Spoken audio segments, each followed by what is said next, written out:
Video games! Oh, we love video games. Hello, ladies and gentlemen, ladies and everyone else in between. My name is SBF Dark, and I'm joined by a very good friend of mine. Video game Nito! A video game Nito, that's what I'm calling you for the rest of the time now. We're back with another bi-weekly edition of Squid Junction. Now, we're here today with very lovely teams. I gotta say, I something Delta related. I love that team picture. It's so artistic.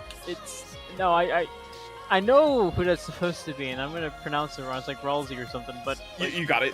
okay, cool. But like, goodness, Naruto right in front of it, and then Bogo's Binted. I'm not sure what's going on here. They just have like a white background, but we know what Bogo's Binted is. And that's all that matters. Two teams I'm already like very much hard vibing with, and right off the bat, we're going to the tried and true special Tower Control on Inkblot Art Academy. It's surprisingly not being counterpicked yet. I actually don't know. No, we're not getting counterpicks anytime soon. We're starting off the tournament right here in. Well, actually, you know what? Does it count as a counterpick to life? I don't know. I'm going too far. We're going too far with my commentary. We're just gonna go straight to game one of round one. Yeah. Yeah. We are definitely in here for the long haul of it. Get this map mode being your first round of the entire tournament could theoretically be seen as a counter pick if you like really squint your eyes, but already off the bat these two teams are rushing forward to that tower control to see exactly who's gonna be the one first to fall. Wipers on both sides, which I'm honestly kind of surprised to see. We loaded all S's for a second there, but it's actually I like seeing ankleless comps, kind of like the ones something Deltarune related has right now. That is really cool to see, and I do want to see how it comes to fruition, especially when you're going up against one team that already has a head that's been doing pretty well for themselves. In fact, the entire team doing pretty well for themselves. But when you have a weapon like what Linkshot has and that Wiper, able to do a lot of damage, especially with chip damage there, as you saw with that triple. Watch for that Breeze Slider, which doesn't get anybody. A very prominent lead from Bogus Binted, oh! And unfortunately, we have a DC round one, game one. I just love this switch, the camera angle switching nothing. And on this corner, no one, absolutely no one. We're just met with the bleak emptiness.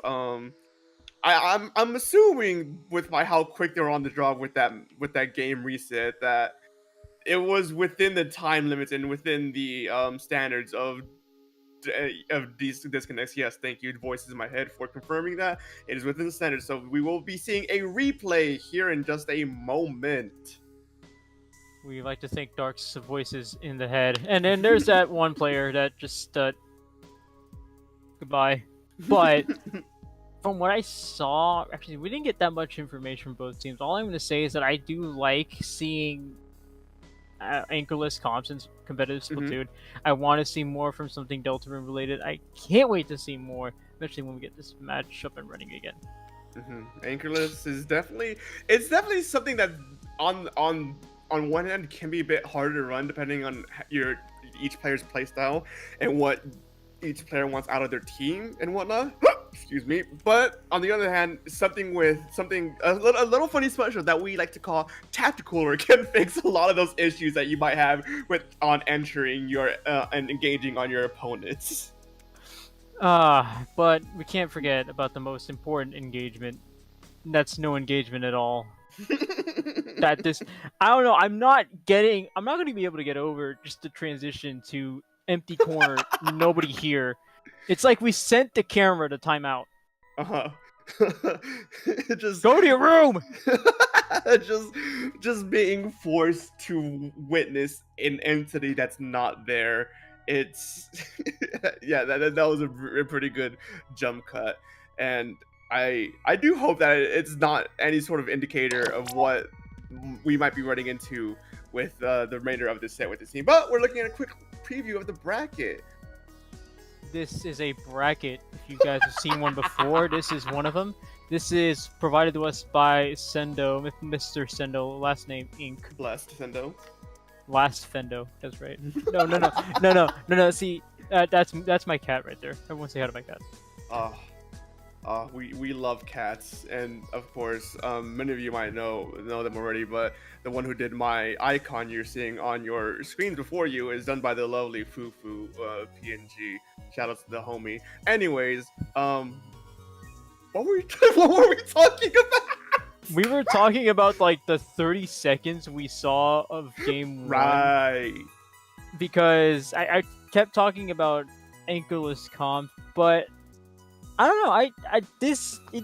As much as I like not making fun of, I'm not gonna put that on the record, but as much as I like talking about like the common comps we see on stream, I did like what I saw from there. We actually saw a Tetra Dualies, which I don't know. I like the Tetra Dualies for especially for an anchorless comp, because now there's no anchor. Now it's really just like when you run an anchorless comp, you need to make sure everyone's able to fend for themselves, because again, there's nothing there to back you up. So that Tetra can take an advantage off of that. Yeah, I agree with that.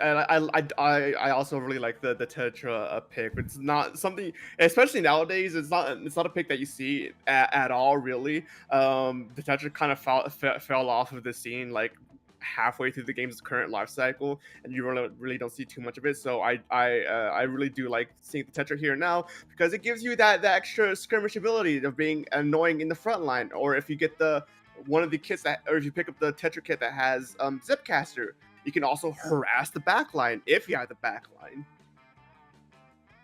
Yeah, backlines right here are pretty cool nowadays. Something Deltarune related clearly doesn't agree, but you know what? That's fine. Here at Dapple Productions, we support all types of weapon comps. I don't think there's a like a relatively big name organization that prefers one type of weapon comp, unless you're doing like some kind of specialized tournament, which even then those kinds of tournaments don't really pick up too much traction, which on one hand I kind of get why it's not really popular or like too entertaining to watch. On the other hand, I think those types of tournaments should be around more often to enforce creativity and see exactly how hard you can stretch one comp or one weapon idea. Because, you know, what more fun would it be just to see a tournament full of nothing but of like 4 NZAP 89s? Oh God, no! I feel like I've seen something like that before in some stream or whatever, but it's probably a repressed memory, which is why I don't remember it. But it's fine. It's fine. We get to stop stalling and start talking about the actual round 1 of Squid Junctioning. The Squids are junctioning. Squid junctions are indeed junctioning, as once again these players are taking off for that middle tower to try and see who can claim control first. But once again, the Wipers are at the duel on the left side of the map, and I believe that duel went out the same way exactly as it did last time, as Bogo Vincent once again are pushing on to that first checkpoint. And we've already seen that. We're actually going to see that first checkpoint go down. 2 players going down on the side of something Deltarune related. Bogo's Benton getting straight to work here. Well, the good news is at least no, they're still seeing 2 players going down on the side of Deltarune related. But the good news is that we haven't seen any DCs in the first 30 seconds. The second good news is that we saw some great placement there from the Tacticaler. A great job with the rest of these specials. And way to combining these specials together to make his push even longer is working out very well in their favor, as they almost reach the first checkpoint, but they're going to need to back up for a bit, pop that Zuga, maybe pop a few more specials if they have them. But so far, a strong push for Bogo's Vintage. And that push is still going. Deltarune can't get the room to breathe and recover from these constant picks, one after another.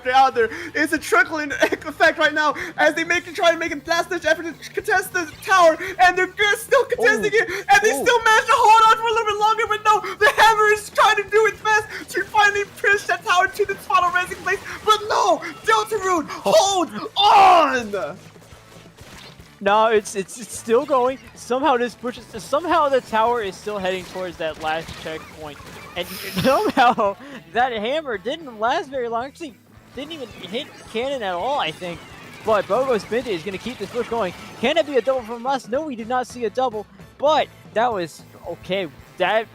Notice that this tower hasn't gone far from this tree, from that little dope tree thing, in a while. That is very strong stuff from Bogo's Vintage.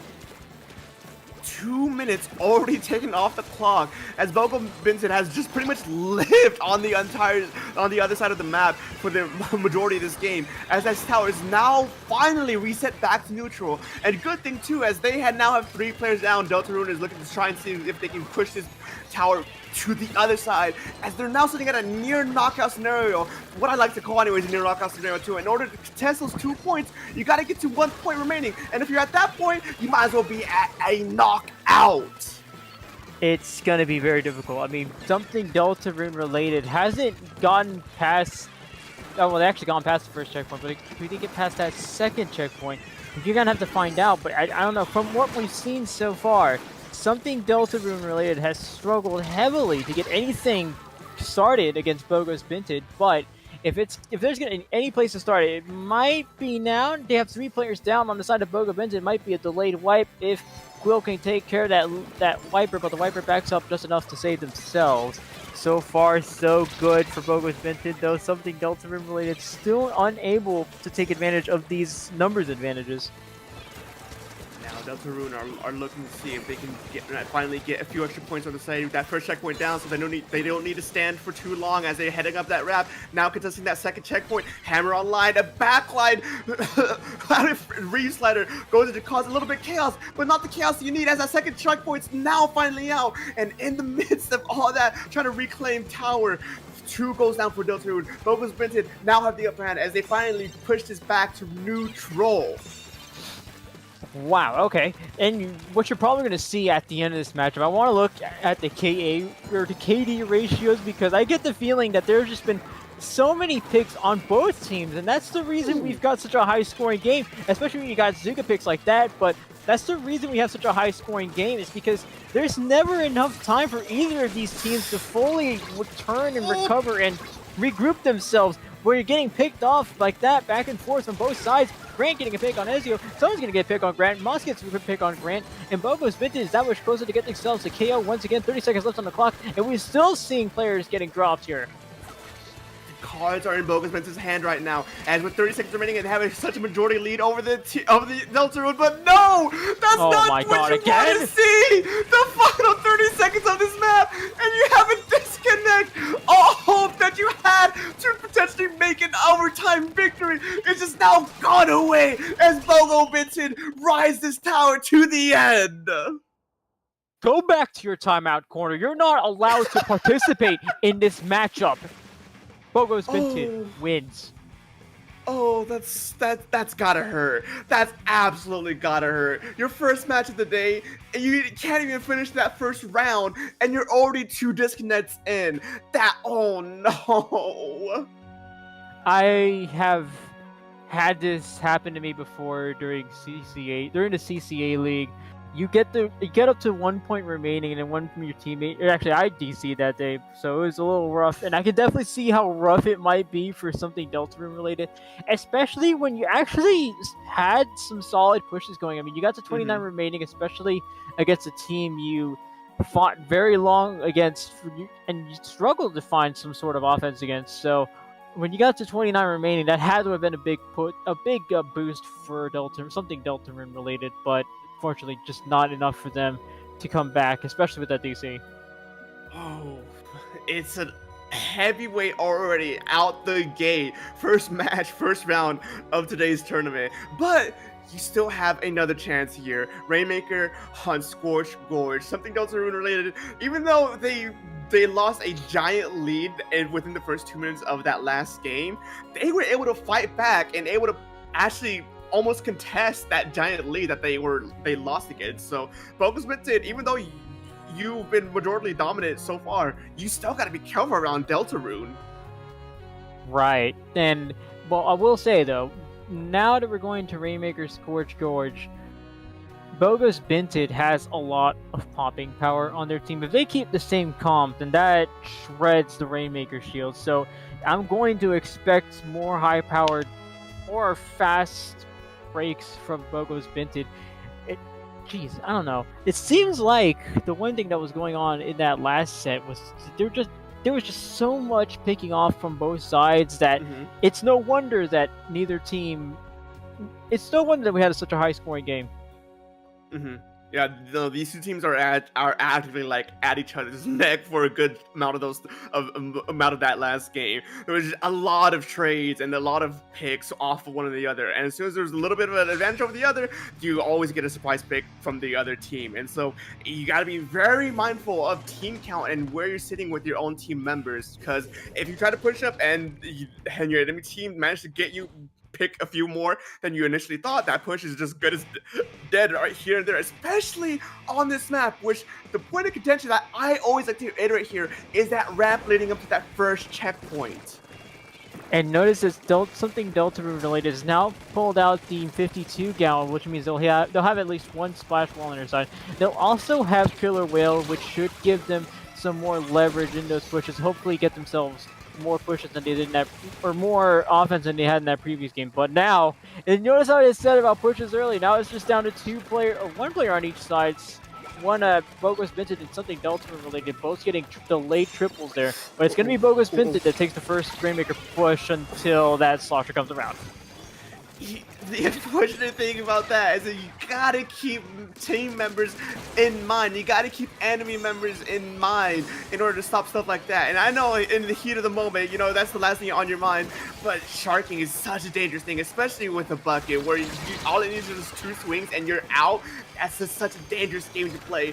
But Deltarune Rated, picking up that Rainmaker, they tried to make another push in wake of that Rainmaker fall initially, but they got stopped almost immediately by Bogus Binted, and now Bogus Binted are now on the aggression, trying to get their own name.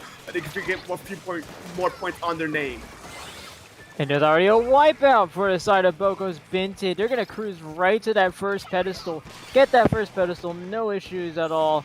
But that was a great effort from Bogus Binted, coordinating all those specials. And another wipeout for Bogus Binted. This could be a KO as early as right now. They still have 2 players with lots of popping power on their side. It's Moss and Cannon who are left to their devices there. Cannon having to back up because it's going to be a 2v1, 3v1 there. So we're delayed triple for the side of Deltarune related. They need to get something going. This has been a problem this entire set. So whatever they can find here is definitely going to boost them, whether it be just a few points or clearing out that first pedestal, anything can be a boost here.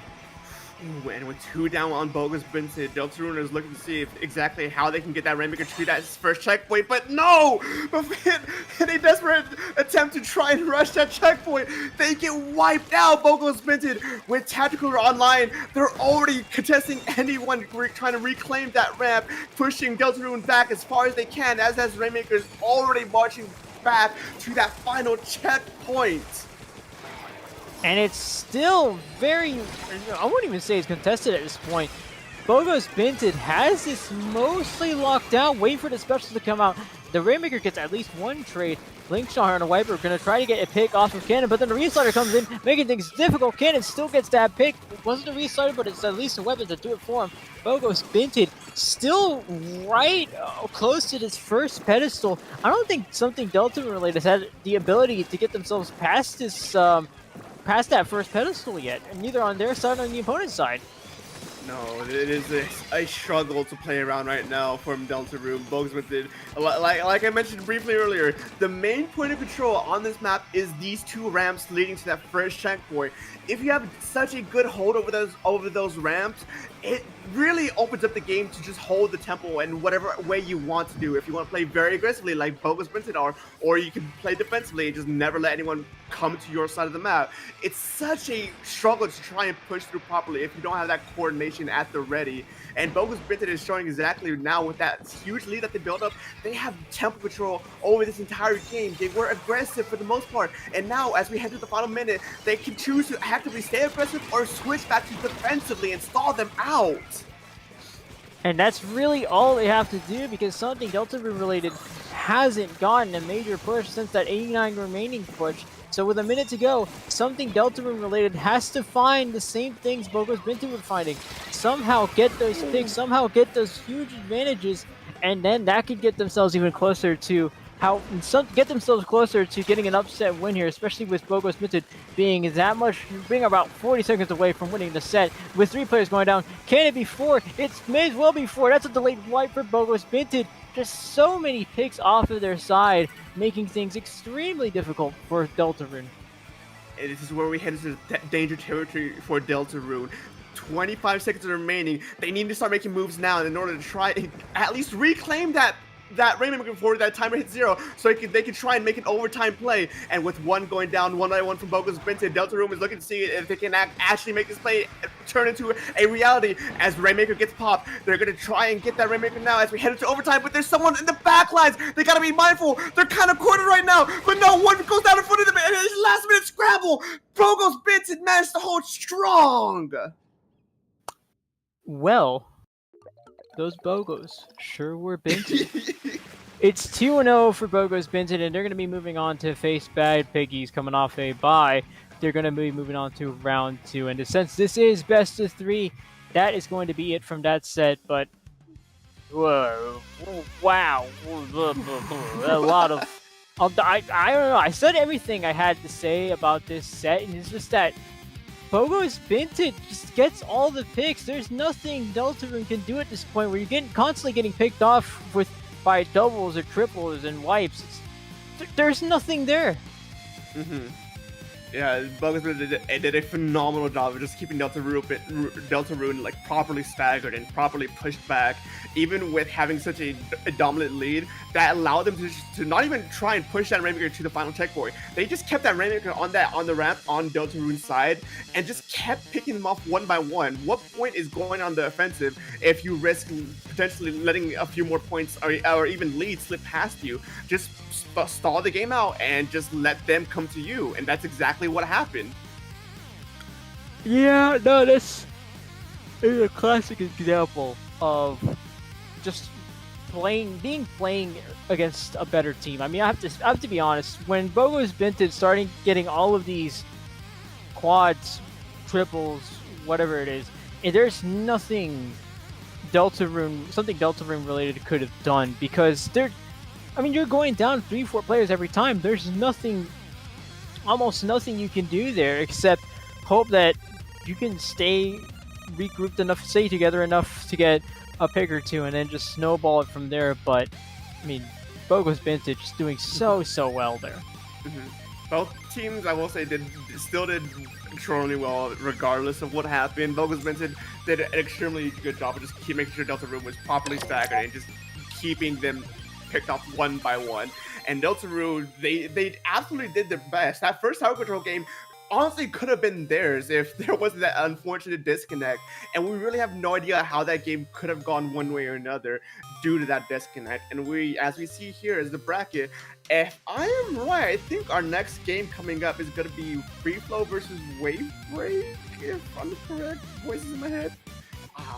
I am a prophet of the mind. We going to be watching Free Flow versus Wavebreaker here in just a moment.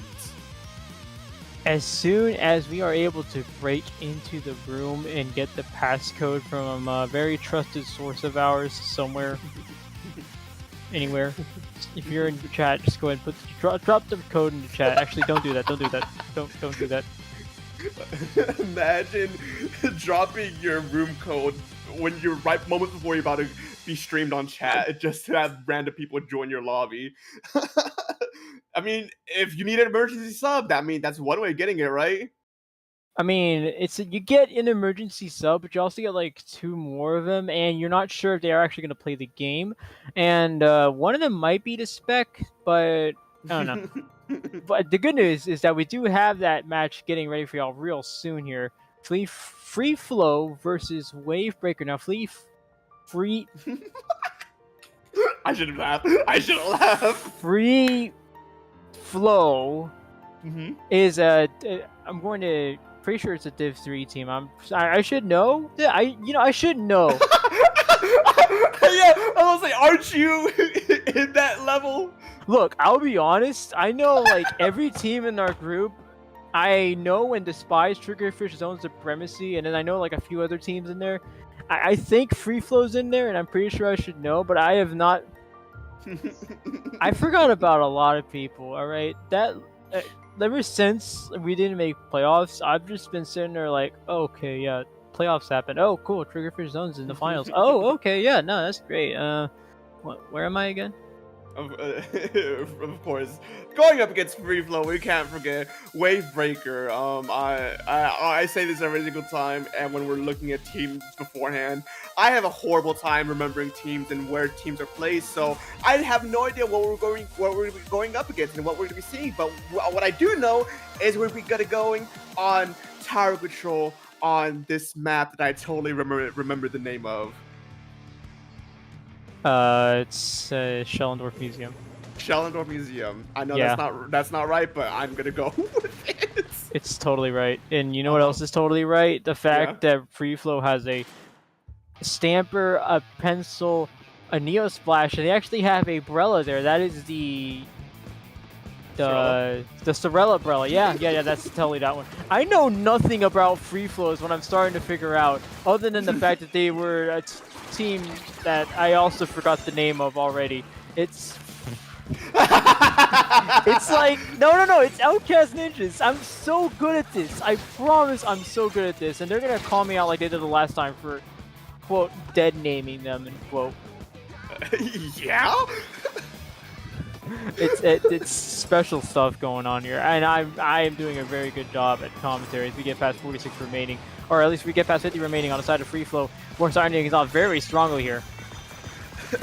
Free Flow, such a dominant opening. I did want to point out when in that time when we're still just chatting for the pregame, Free Flow managed to get I think it was a triple like right off the game, able to push them far back this far already and keep this momentum going. Wavebreaker is absolutely struggling to try and recover, but they finally at least do get that stamper out of their hair, and now they're looking to get their own push started.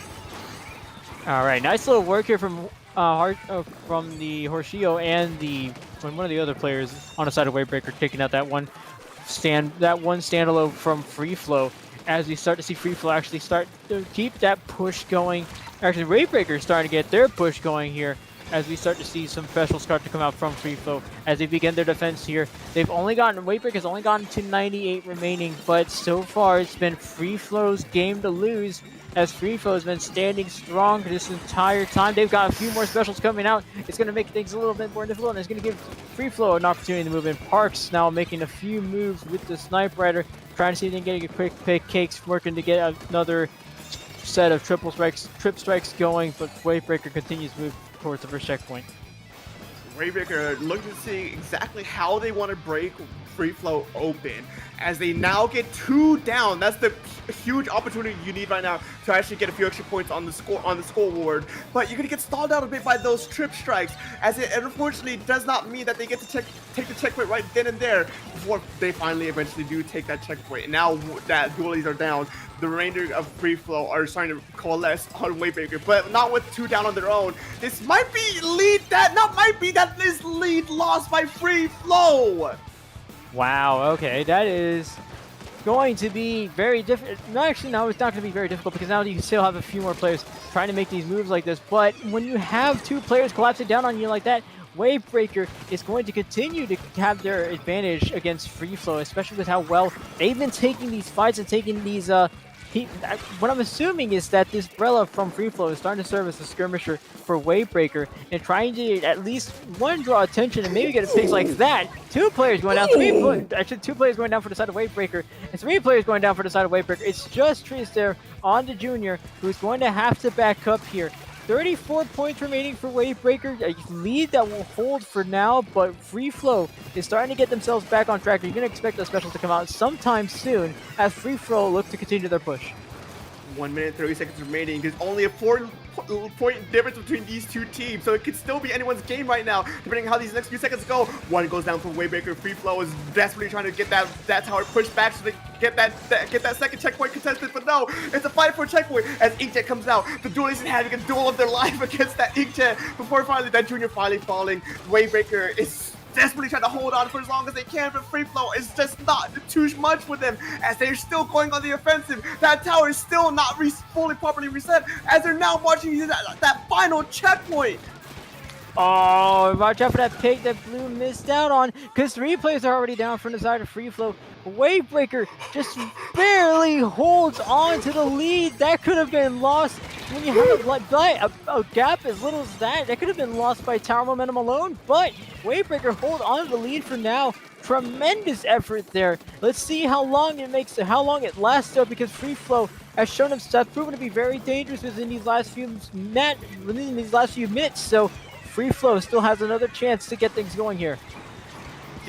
These next few moments is going to be everything as 2 goes down for Wavebreaker. Unfortunately, we have Zipcast at the ready, Tactical out and online. It's a skirmish for the backline from that Stamper, and they do manage to get the paper before properly resetting. And now 2 down for Wavebreaker, 1 down for Free Flow. They're trying to get this tower as far ahead as they can before the final timer gets called, and 3 seconds remaining. They still have control of the tower. This is going to go into overtime as they're just trying to get it, but no, it's a contested tower as they get the picks that needed, and they take this game. Jovan there jumping in at the right time, because that I saw that overtime clock go down very quickly once they lost that 1 player on the tower. But my goodness, they've got the clutch super jump, which gets Free Flow the win here in overtime. And my goodness, that was a battle for the ages. I mean, this started here with this 1 push that they actually went 34 remaining to, but then they got pretty much wiped there, causing them to just miss out on the lead. Oh, an explosive start by Free Flow made me believe that Wavebreaker might be on the back foot for the majority of this game, but no, Wavebreaker managed to clutch up and actually put Free Flow on the back pedal for a good chunk of that later half of this game, but they weren't just able to hold on just long enough. Free Flow barely getting victory over Wavebreaker here in overtime nonetheless. And now we're going to see exactly what these 2 teams will be doing to adjust to each other as we head over to Splat Zone's Mako Mart. Welcome to Splat Zone's Mako Mart. For Free Flow, and actually for both teams here, this is going to be a make or break match, not just because it is a best of 3, which, I mean, it is. This basically makes it match point, but for both teams, I don't know. It's funny because the way their comps are set up, they are looking to win these fights, and it works very well for tower control because the tower is it's obviously an objective that you can control the pace of. But with Splat Zones, there's a lot more territory involved and a lot more control of territory involved. Mm-hmm. So I want to see if they adjust their comps for this objective, because so far, although to be fair with Free Flow and the way they're playing, they can continue to keep this up, and it could cause a lot of trouble for Wavebreaker anyway. Mm-hmm. Yeah, no, I agree. With zones on this map, a lot of it does boil down to just area control and area denial and how well you control your own territory. And with a map like this, there's one thing I always like to point out on Mako Mart specifically is that there's a lot of ledges, there's a lot of corners, makes it prime territory for something like blasters or sloshes to come into view. And how you abuse that verticality and how well you can abuse like hiding under the edges is really going to boil down to the key of victory here, as we see both teams pull out a slosher and a blaster respectively, which that blaster might give the Umbrella a bit of trouble in all honesty. I like the slosher pick actually from Free Flow, and I like the blaster pick from Wavebreaker. Because, correct me if I'm wrong, but that's custom blaster, so that means a triple splashdown. When we talk about territory control, that triple splashdown causes a lot of trouble, especially when it comes to paint. So Wavebreaker making a good pick there. Free Flow obviously has the slosher, which means they can take care of those ledges very, very well. But for now, it's Wavebreaker currently holding on to the lead, 75 remaining. It's not going to be much for now, but it's going to give them enough to... Actually, they have penalty points from Free Flow, so watch for those as they continue to drain those down. And one thing I'm just noticing now too is that both teams actually have pencil on their side, so tactical is going to be another key thing here, especially on a more aggressive comp that the more aggressive weapons. I'm sorry, that these two teams carry, like for the buckets and the blaster and for the umbrella. But right now we see the umbrella slowly sneaking behind the pencil. But I think they did end up getting spotted before anything drastic or anything disastrously could happen. And 50 points already down from Wavebreaker. FreeFlow has a little bit of a climb ahead of themselves. Yeah, notice that they tried to coordinate that because Jovan was set up for the flank there, set up to make a big play. FreeFlow starts popping all their specials. There was the triple link strike. There is the triple link strikes. The tactical are coming out from the side of FreeFlow. So they tried to coordinate that very well. Unfortunately, they spotted that Jovan flank coming, but still though, FreeFlow holds on to the control of the zone. We'll see how long it lasts because Wavebreaker has been doing very well holding on to this zone. Still holding on to the zone. They actually get a pick on Wavebreaker. Can they get another? We're going to find out very soon here as FreeFlow continues to get closer and closer to that lead. 50 points and counting for FreeFlow. Wavebreaker needs to start making something happen before they end up eventually lose the lead here and now. And 2 goes down for each side. It's a back and forth trade. Surprise, surprise. As now both these teams are desperately fighting over control over zone. But no, Wavebreaker finally does manage to hold control, giving FreeFlow a 45 penalty point on their side. And now they're slowly chipping away at their penalty points. But 2 goes down from Wavebreaker. FreeFlow are looking to retake zone and looking to try and flush out the remaining members of Wavebreaker. Wavebreaker now on the back foot here. They continue to be on the back foot. Nice little crab there nice little tri-strike there on the crab to keep themselves at bay, but it's not going to last too long. Wavebreaker regains control of the zone. It's almost like Wavebreaker has been doing very well with these retakes. They hold on to it for quite a while, and and I almost expect them to be able to clear these penalty points before FreeFlow gets another crack at the zone. So they're actually with 10 ticks remaining. This should last quite a bit, unless this Zuka has anything to say about it. Only one pick there. They do at least get 1 point down before FreeFlow retakes control.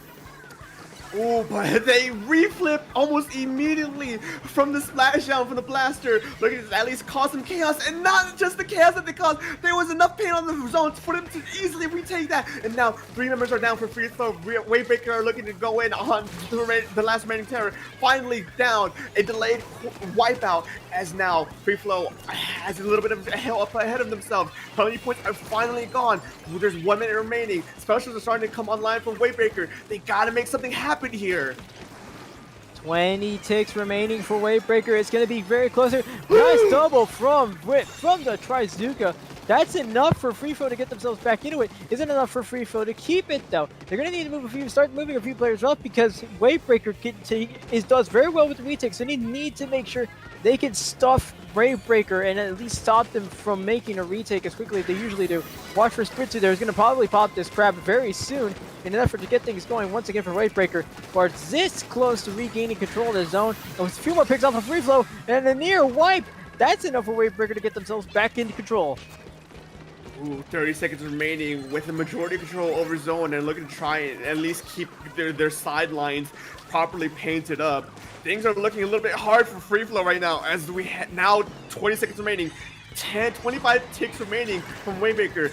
It's gonna be a contest for zone, but just like that, the triple strikes comes in to at least retake zone for a little bit longer. That way they have an opportunity to try and bring this to overtime. But no, 1, 2, 3 goes down for FreeFlow. Wavebreaker has control over this zone, and they're gonna go take this game to a 1-1. And now we are at game 3, and this was I don't want to say complete flip of the script because we saw something similar. Actually, I saw something similar in game 1. The way these matches are more high scoring and the way they're focused on picks. They went with weapon choices that would help them for this particular map mode, but it's not like they were completely focused on zone control. They were still very much focused on picks. You actually almost see a fight on the right side of your screen where one of the blasters falls off, but I mean, this is still the same comps almost that I saw from the first match. So it was no wonder that we saw a lot of high scores and you saw a lot of picks coming out from both teams. So they're still focused on, well, maybe they're not focused, but maybe they're still orienting themselves towards getting lots of picks, and that's enough for either team to get themselves into the lead, but it's enough for Wavebreaker to win. Mm-hmm. With high aggression comps like that, the mindset you have pretty much just kind of boils down to, oh, the enemies can't paint the zone if they're not alive to paint the zone. So you just constantly go in and constantly keep them pushed back and forced back, and a constant just respawning cycle to just not allow them any opportunity to even think about taking zone. You got to make sure that you clear out the enemies first before you can even get close to clearing the zone, because otherwise they're just gonna kill you straight then and there. But with a map like that, which has been favored for stuff like sloshers and blasters, moving on to Rainmaker Humpback, another map that favors sloshers and blasters. Yeah, no, this is Rainmaker Humpback, and if I expect anything from both teams, I'm expecting more of the same. It's just going to be pick after pick, quad after quad, triple after triple. Rainmaker Skate Park is going to be I almost expect high KDs from both teams. I mean, this is no different. This is going to be which team wants to be more aggressive. Free Flow had an idea of what they wanted to do, especially when I saw that coordinated effort to get Jovan into the battle. So I almost expect to see more of that in this next match. But we'll find out what they bring in terms of weapon points as we get a game 3 here on round 2. Ooh, a few interesting choices over on Free Flow, and another one from Wavebreaker. I am excited to see these weapons in play. Okay, let's break it down real quick. Okay, there's a Dread Ringer on the side of Free Flow. There's an Ink Rush on the side of Wavebreaker.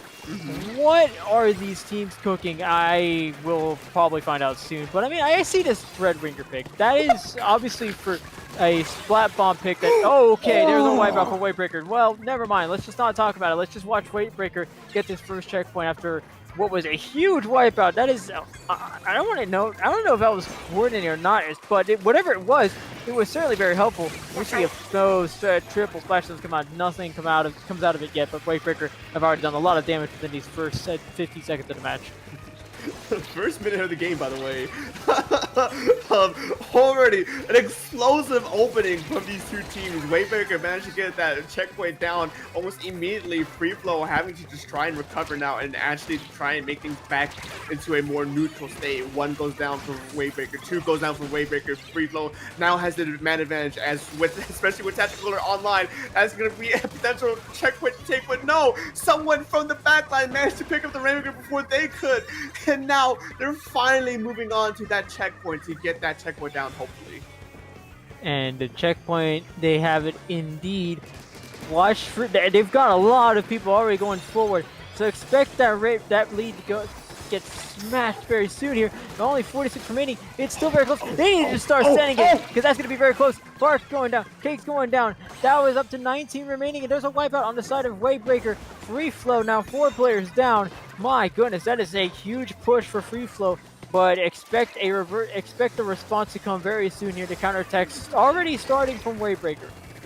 19 points remaining from Free Flow. That's what I like to call a near knockout scenario, which I will repeat it from time to end before it becomes an official term, because I refuse to deny the fact that it will ever get picked up. Near knockout scenario means in order to actually contest those 19 points, get your own points to 18 points, you'll pretty much have the leeway to potentially take this down to the final checkpoint, meaning you get the knockout. So that's such a difficult position to actually get into. So Free Flow are sitting pretty good right now with majority tempo control, with that such huge lead that they managed to build for themselves. 19 points remaining still for Free Flow. I mean, now watch for Blue with the reslider coming in. Can they get a pick? There's a 2v1 that Blue is being forced to fight there. 2 players or 1 player going down. 1 player might be able to go down for another team. Now there's a trade there with the splashdown on the side of Wavebreaker. That Blaster we're still waiting for a respawn, but Free Flow still holding on to control of the game with 2 minutes left. This has been a huge showing of defense here from Free Flow. But watch further this brush here on the side of Wavebreaker. Do they see the brush? We see the brush, but do they? They certainly do. They just got splattered off screen, but it's still a ways to go before they get to KO. Splatoon now jumps off the ink rail into the ground. Is it enough for Free Flow to get the lead? No, it's enough for a wipeout. They do have the lead, but they've been wiped out. Ooh, these teams are just desperately trying to play whatever card they have to stay in this for a little bit longer. As now, 1 minute 20 seconds remaining, one player down from Wavebreaker. Free Flow are looking to just anchor themselves down and just make sure the Wavebreaker can't get past any more than that 60-point remaining as we head to the final minute of this game. Specials are coming online. Inkjet comes out to try and contest that. Unlocking the Reef Slider. That Rainmaker is down, and it's just utter chaos now in mid as these two teams are trying to see exactly who's going to be the next one to fall.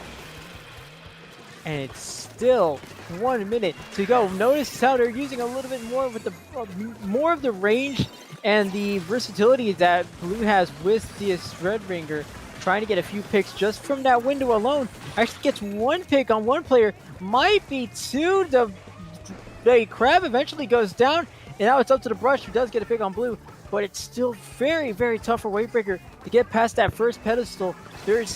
Even though there's two players on the side of Free Flow defending that first pedestal, they've been making it very tough, especially with Zinja coming out here that gets double picks. 2 for Free Flow. Wavebreaker still not finding a response, and they still have players going down. This jump's going down quick too.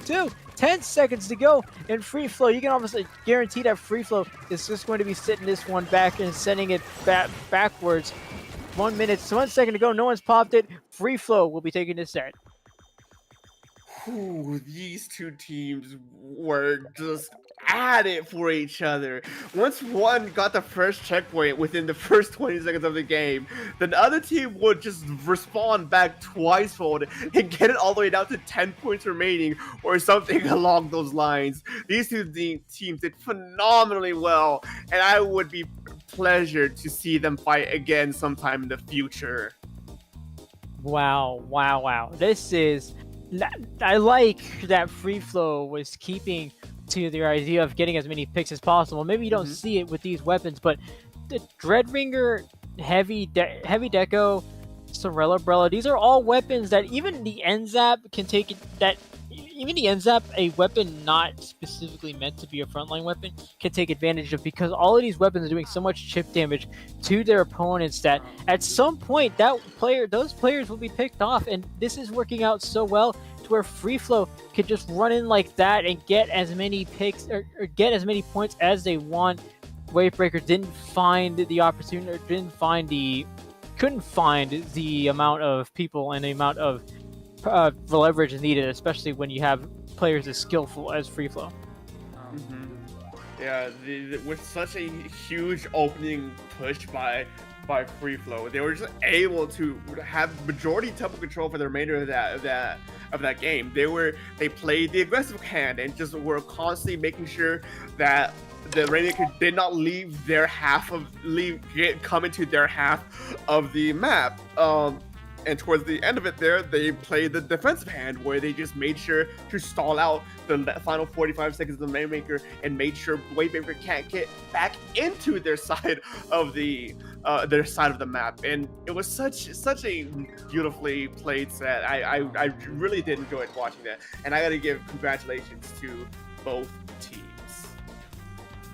Yeah, no, there was a lot of back and forth from both teams, as we saw during this set, and you can expect a lot more throughout the rest of this tournament. But for now, Free Flow will be moving on to round 3.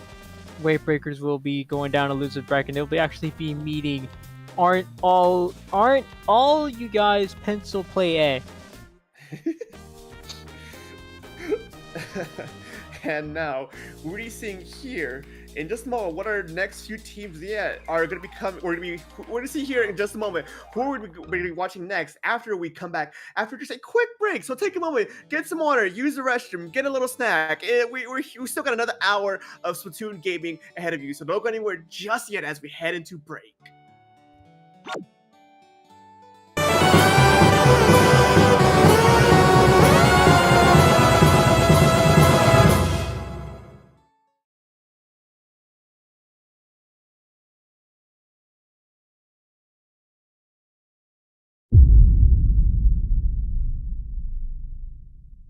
Sidelines just trying to get something done, but the really nice shot across the side angle will actually work. In fact, getting Beagle as well. Oh, that's Suka taking two! Oh, the carbon having something to say about it. That is huge. Very great shot by Ice because with the Booyah Bomb and another Bing Bang and a full white. This right here is my favorite thing ever in the history of forever.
Oh, hello. We come back with some breaking news, people at home.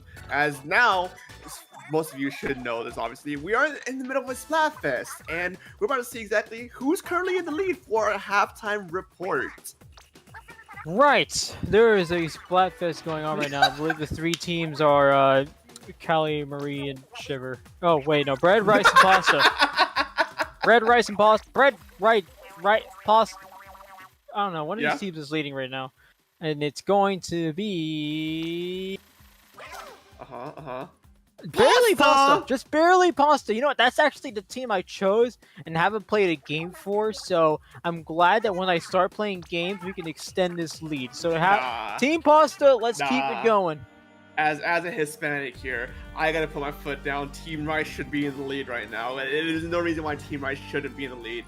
Anyways, before we get into utter just back and forth chaos for these teams, what the teams we'll be watching here, the main reason why we're here is Squid Junction. Welcome back, folks. Corrupted Light versus Booyah Back. That's what we're here for. BBL Drizzy, are you kidding me? No, I'm not even going to acknowledge the name right below BBL Drizzy. So, Corrupted Light and Booyah Back. I know I've seen Booyah Back before. I don't know if they played against under the same name, but you can expect a lot from Booyah Back. Yeah, they do play a lot as Booyah Back, so you can expect a lot from that team, especially going up against Corrupted Light, a team that, looking at the bracket real quickly, has gone 2-0. So pretty good, pretty close matchup here. In terms of seeding, it might not be, but I do think it's going to remain a close set here as we get to a best of 5 matchup. A best of 5 indeed. As the first map mode we're gonna be looking at here is Splat Zones on the map that I now remember the name of, Ship Cargo Company. Okay, well, the good news is that you did remember that it was Schellendorf Museum. The bad news is that there is no bad news. We're doing pretty good here. Corrupted Light and Booyah Back. And I don't remember the exact comp from Booyah Back. I know I've seen them in competitive play before. Obviously, you do have that one player who's going to play an E-Leader. I hope you are, because otherwise you have no choice. You have nowhere to name yourself that. Otherwise, yeah, Corrupted Light is going to be running this. I actually don't know what Corrupted Light's going to run, but it does seem like Booyah Back already has a comp in mind, as they've gone already with 30 seconds left. We're going to expect to see them come out really soon. Yeah, like I say time and time again, I'm horrible with team names and who is on every team and what they do. I'm just here to be loud and make games funny and hype. That's my job. So, what I will also say too, I'm gonna agree with you on this, Nito, because I do hope we see the E-Leader from I'm brave enough to say it, from our very beloved member, P-Leader. I'm not acknowledging the name. Where's BBL Drizzy? BBL Drizzy isn't here yet, but we start to see the comps come out from both sides. We've started to see the comps come out from both sides. Corrupted Light running a pretty standard comp, something you'd see in your usual Splatoon 3 competitive matchup. But we see a double modifier. Someone forgot to leave out their Splatfest tee. That's a reminder to all of you kids. Keep those Splatfest tees out of the match. But we see a delayed wipe from the side of Booyah Back, getting straight to business here. Already a wipe, and we see a few players actually going down from the side of Booyah Back. So we're gonna start to see more of that as we see from the Light take control of the zone. Also, I'm just now realizing this is a Ship Cargo Company. This is Mahi Mahi Resort. There was some miscommunication in there, but I'm not going to trip up on that. Mahi Mahi Resort has always been the map mode that I mentioned earlier, and that's the story we're running with. And now, Corrupted Light is 2 down, but not with Booyah Back's own 2 down. 45 points and ticking. Corrupted Light is looking to see if they can try and make a recap play potential here as that Booyah Bomb goes out, and it does. And with Kraken no longer being able to contest the zone goes to Corrupted Light. So we see actually Splat Zones on Mahi Mahi Resort on Senda. So this is true, at least on their part. But for now, we're going to get Splat Zones on Mahi Mahi Resort. And for now, Corrupted Light currently holding on to the lead here. The water levels have already changed for the map, so that means that Corrupted Light can take advantage of a bit more paint. You're going to expect to see those Zukas start to come out from both sides, actually. But that means Corrupted Light, with how many specials they have on their side, that's going to be a lot of taking back power they have, and a lot of opportunities to take back the zone here, as we see Booyah Back take control of the zone for now. These two teams, Corrupted Light actually managed to close the gap quite a bit in the past minute and a half or so, taking their lead all the way down to taking the points all the way down to 44 points remaining. Impressive push, as now Booyah Back is struggling to actually retake mid and trying to contest that zone. As now Corrupted Light are away with the penalty points. Specials online, tacticalers online. Things are starting a little grim, but a good shot by the fan favorite P-Leader, as they not unfortunately enough, as they lose the lead. Corrupted Light now 30 points and ticking. Corrupted Light still holds on despite the best efforts from Booyah Back. We're still fighting some fights with Corrupted Light. 10 ticks left on the board there. As Kool-Aid tries to make something happen, we have a Kraken starting to make something happen. 2 players going down. Is it enough for them to retake? Not enough. Corrupted Light will take game 1. Oh. such an unfortunate thing. The that game Corrupted Light was unfortunately put on the back foot for the good like first half of that game.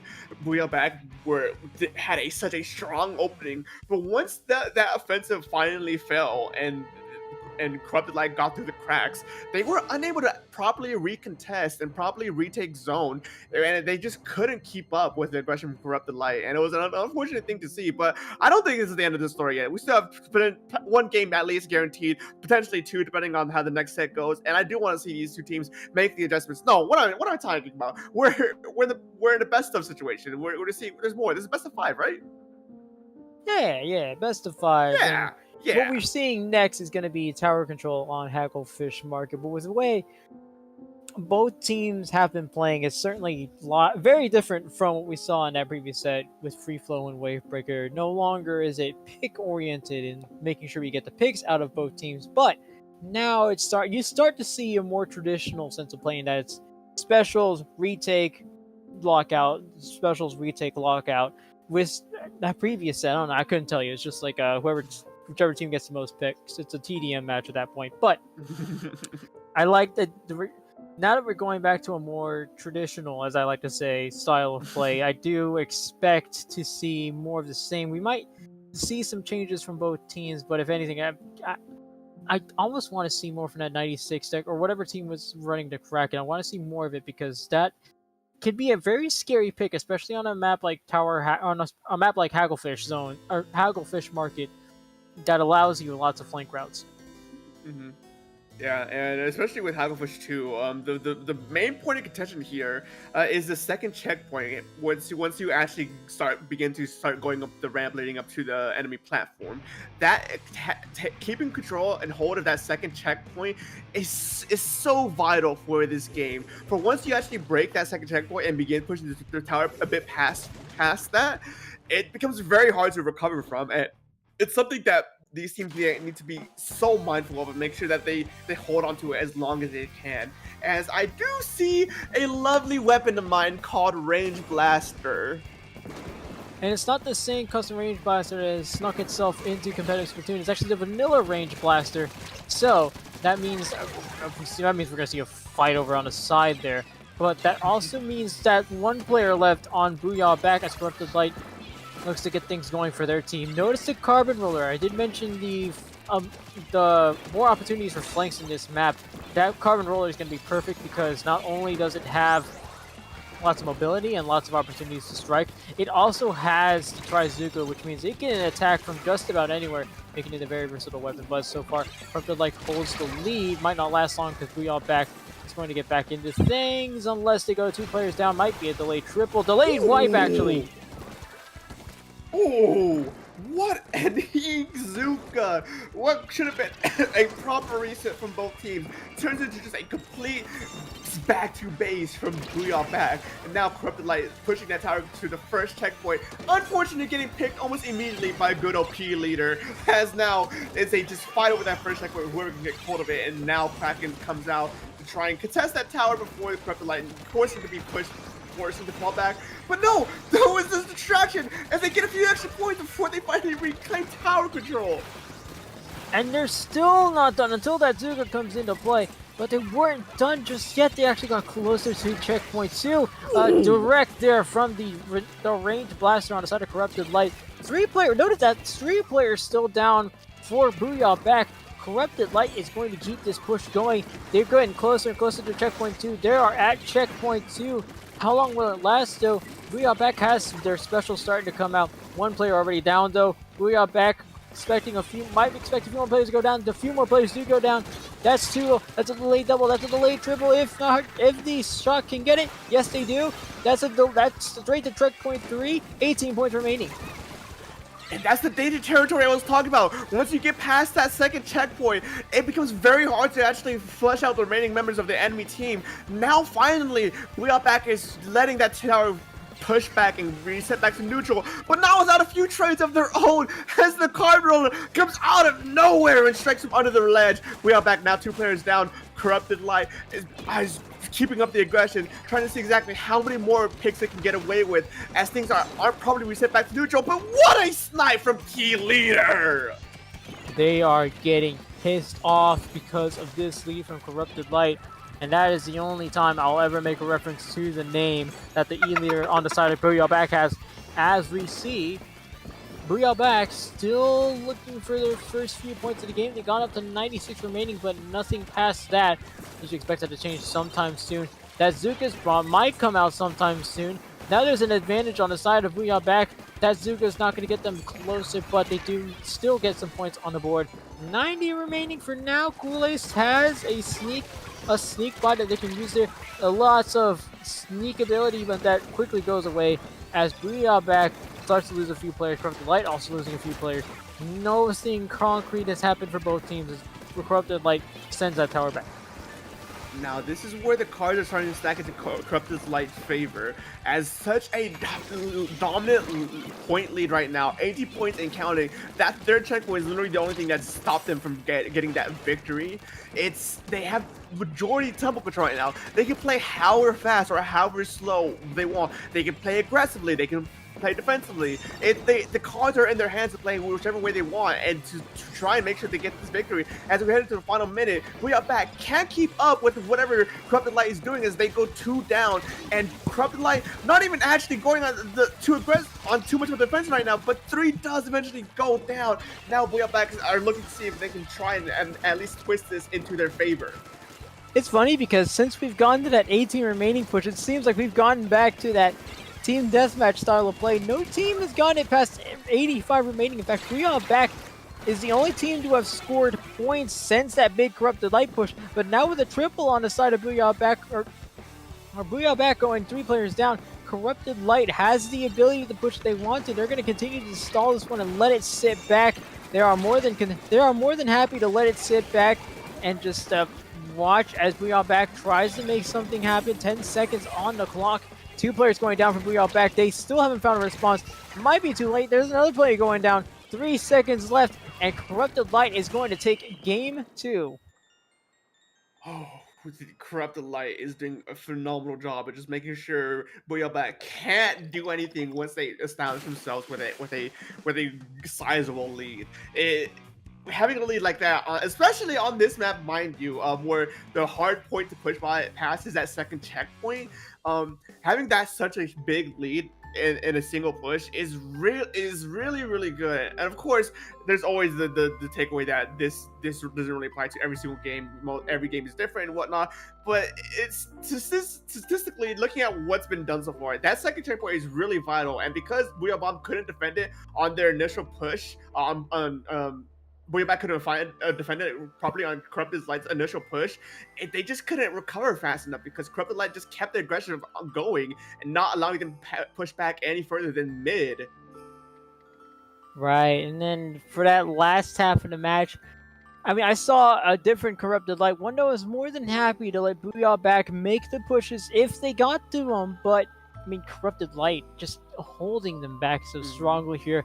They had all the power. They had all the stopping power. They had all the fights going to their favor. There's just nothing Booyah Back can do at that rate. So now we're gonna go to Rainmaker on Museum with Corrupted Light 1 game away from moving on to a hiccup for me and a semi-final match for them.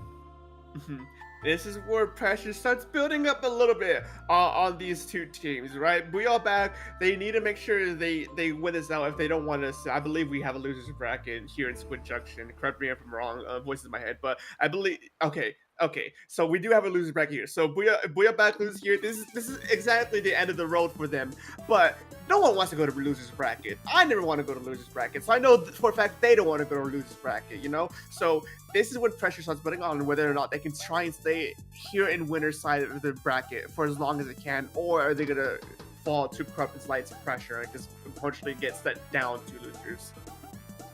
Corrupted Light now 1 game away from sending themselves into semifinals, and Booyah Back needs the response here to keep themselves in the match. There's a Tri-Nouveau coming out from the side of Booyah Back, and we see a similar comp to what they've been running. Note that is the Neo Sloshing machine, which gives him that's a triple Zuka. Okay, wow, that is a triple Zuka. Okay, Corrupted Light. Okay. I mean, You have 3 Zukas and a Tacticooler. In this day and age of this, where we're sitting at the game cycle, what more do you need than those specials? Has already Corrupted Light pushing up, getting a pick, potentially a second pick, as that Tacticooler is really the only thing keeping them alive due to how fast they move.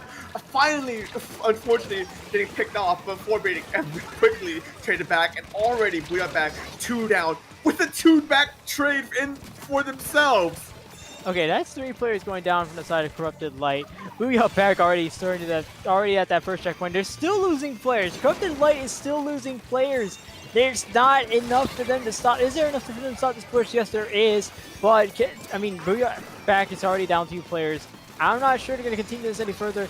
Perhaps they will. They've got 2 players down on the side of Corrupted Light. But with the amount of tacticals on both sides, you can expect these actually a few more points from Booyah back, but you can expect these players to keep just coming back over and over again.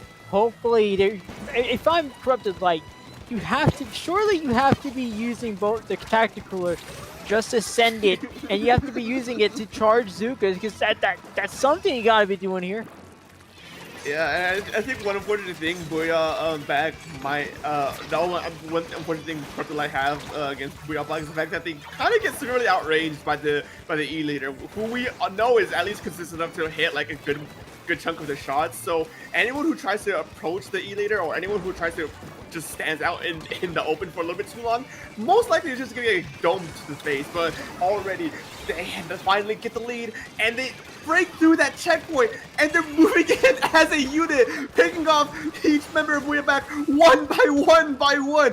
Ingzuka online, and with Tacticooler at the ready, this looks like a hard ball to stop as they keep going and going and going. Oh man, I mean, there's a wipe from Booyah back. At least he kind of softened the blows there, but they've already gotten to 11 remaining. This is a team you've struggled to score against in that previous match. How do you respond here? You've gone past that first pedestal, so you at least have that going for you. But you've gotten a few more points past that pedestal. How much further can you get? B-Leader already in trouble, and I did say B-Leader, but the E-Leader already in trouble. That Carbon Roller Deco, that wasn't enough to stop the Rainmaker holder, as we start to see Booyah back looking like they have enough to continue this push. Coriander at the front, leading the charge, but Ali able to get a pick. Ali able to get 2 picks. There are 3 picks going down for Booyah back. 3 players going down. Booyah back with a wiped out by Corrupted Light.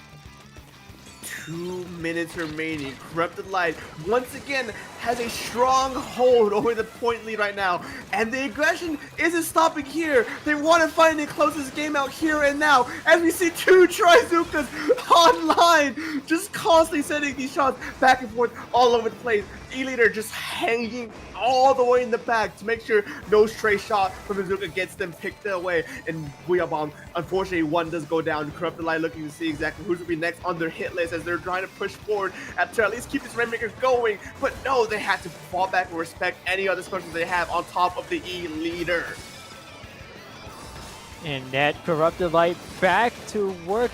Notice that Booyah back wasn't able to score on that last push. So Corrupted Light, all Corrupted Light has to do is keep it in the enemy territory, and that's certainly going to be enough to keep it in the enemy territory with just a bit over a minute to go. So, wow, Booyah, or at least Corrupted Light looking to hammer this win in with a minute to go. They push it all the way into enemy territory, knowing Booyah back is going to struggle to some extent to make this push happen. I mean, look at Corrupted Light. Even with these players going down, they are taking trays. They're taking something with them. So Booyah back, will they have enough to keep it or bring it to 10 remaining?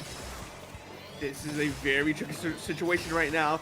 The Carbon Roller has been the bane to most of their players' existence, as they just manage to just come in, swoop in, and instantly pop their players before running away. And they do manage to get 2 down from Corrupted Light. We are bombed, not exactly in the out already, even though if that Rainmaker did unfortunately get dropped right then and there. 20 seconds remaining. These 2 teams know what pressure is building, what's on the line. 2 more go down for Corrupted Light. Booyah back has the specials online. They're looking to try and close on the remaining members of Corrupted Light as they're slowly inching forward more and more. 10 seconds remaining. The Rainmaker is still going. They gotta get this Rainmaker past.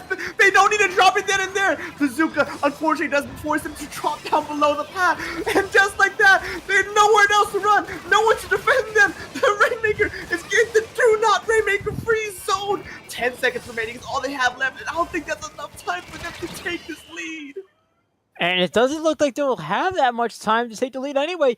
Corrupted Light wanted to close this out, and they closed it out quick. A 3-0 clean sweep to send Corrupted Light to the winner's semifinal match. That's going to send Booyah back down to the losers bracket. But now Corrupted Light has a matchup waiting for them on the other side. That's going to be against U-Leader, the #1 seed in this set.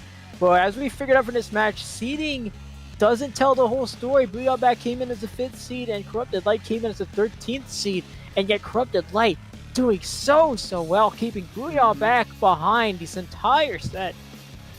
The seeding really doesn't.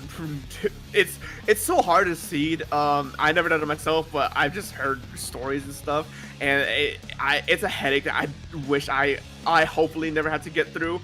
But no, the story for this set is one that we've seen the past 3 games. Is the fact that Corrupted Light may or may most likely just ends up getting like the first checkpoint or the first few points to Booyah back before coming back and just ripping like 90 points in one single push, sitting them in the lead like 2.5 minutes in, and they just get tempo control for the remainder of the game and to play however they wish they like, stalling out Booyah back. It was a pattern I noted the last 2 games more specifically, but it's such a back and forth thing that these two. I think Booyah back could have done it, but it is unfortunate that they couldn't close it out today. I mean, it's gonna be very difficult to bring one back, especially with how well, I would forget the name. Corrupted Light. I say I forgot their name like they didn't just play, but I forgot. Corrupted Light just. It's the same thing we saw in the first set we had casted, actually. You just get so many picks that when you start to actually make the pushes and when you get some sort of advantage and you start to make a push, but the way they're using the tactical and the way they had those triple Zukas, which, goodness, but with the way you had the triple Zukas, there's nothing that you can do once you get picked off, because then it just snowballs very quickly to the point where you don't even notice it's a snowball. You're just wiped. Yeah, I'll say too, both these teams. I say this as at the end of every match. Both of these teams did extraordinarily well. You got to give it to them for making it this far, doing what they've done today, and to play how you did today. It's a lot of people always overestimate underestimate like how much pressure actually does get built in these moments, especially on stream games. So I just give a shout out to these teams for doing extraordinarily well, and we're gonna be moving on to our next match, our final match in our block at the very least, before we do a quick swap. But right now we're gonna be watching Bad Piggies versus Bonsai. Bad. Oh my. What? Okay. No. From caster. From commentator to player, this is a connection I need to make with y'all. What are these team images? What am I looking at? Is this some like Gen Z? Am I too old to understand why the pigs from Angry Birds have the fancy, I don't know what you call it, the chin thing from Roblox? You can chat. What do those words mean? Like, Dorian, I'm going to bring you on stream right now. And you need to explain this in words that I can understand. We got a big fat no from the voices in our head. I gotta ask real quick before we talk about this, what we'll be seeing here today. You know, am I older than you? I feel like I'm older than you, but wait, just tell me your year, the year you were born. I've aged so much that if I say 2003, it won't be true. No, because I almost cursed you out here now, because I had a brief moment of rage. I was born in 2000, so you can't say you're old, because what does that make me? Anyways, we're gonna be heading on over to Clan Blitz Scorch Gorge. You will not speak about age anymore.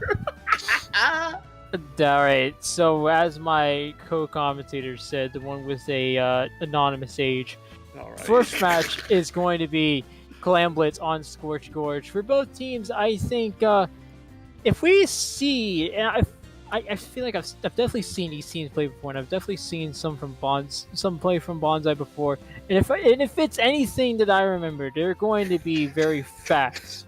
What are you laughing about now? I just see the stream preview and I just look at the piggies and I can't help but laugh when I see them every single time. I love these team images so much because you have Bonsai who has the bonsai tree as their image, and you know, bonsai trees are like very elegant, very high class, and then you just see the two pigs from Angry Birds in a way that I cannot even reasonably or fathomably properly describe. Anyways, S-Class, my beloved, that's all I need to know. Why do I see a sploosh? Okay, you know, no. Okay, Bad Piggies, you know what? Just let's get past the profile pic, and I want to see what you've got here. You've got the ability doubler on a sploosh. I mean, this is the funniest, I think, build. That is the funniest build I think I've seen on the Comp Splat stream. So, good. Okay, yeah. You know what? Let's just see what does this match bring. Tickle, what do you bring here? Specs jumping back. They've had enough.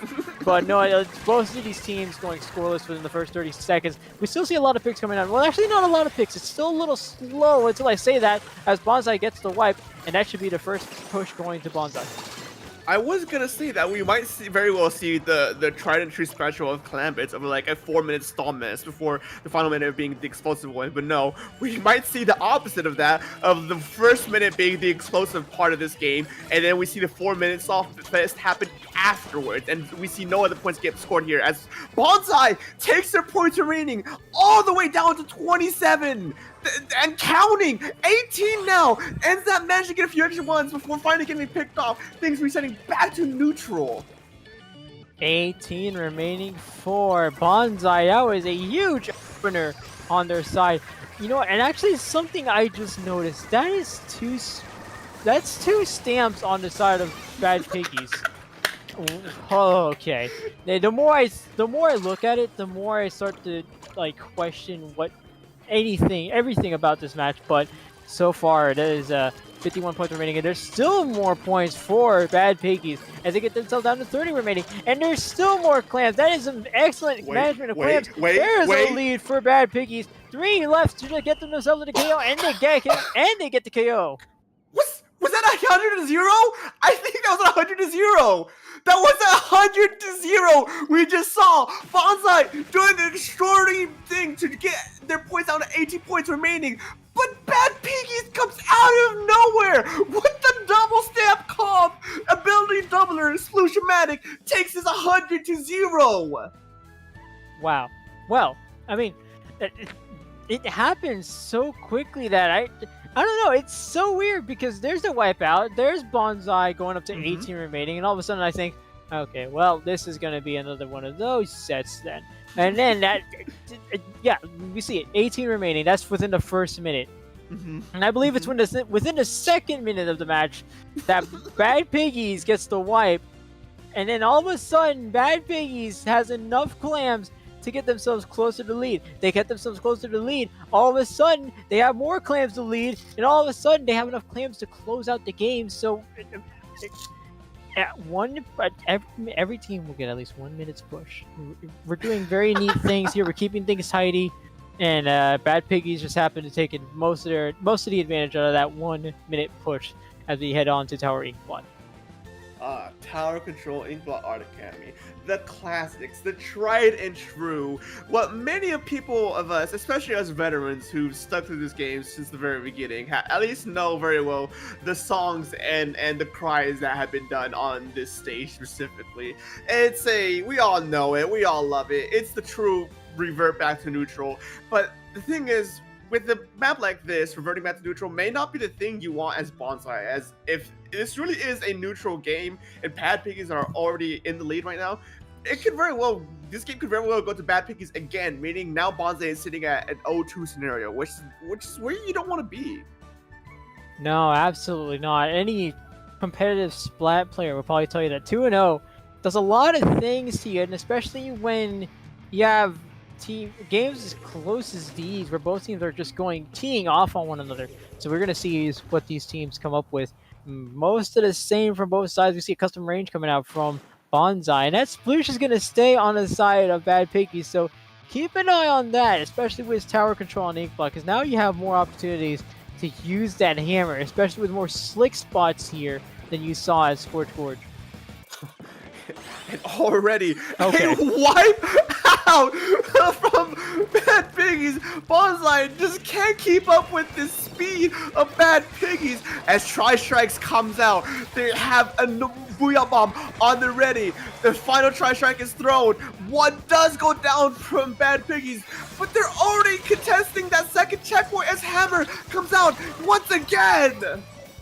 This has to be the most chaotic matchup chaotic match I think we've seen on set so far. That was a wipeout, and within the first 20 seconds of the match. So I don't know what to expect for the rest of this. Maybe we see another wipeout in the next 30 seconds or whatever.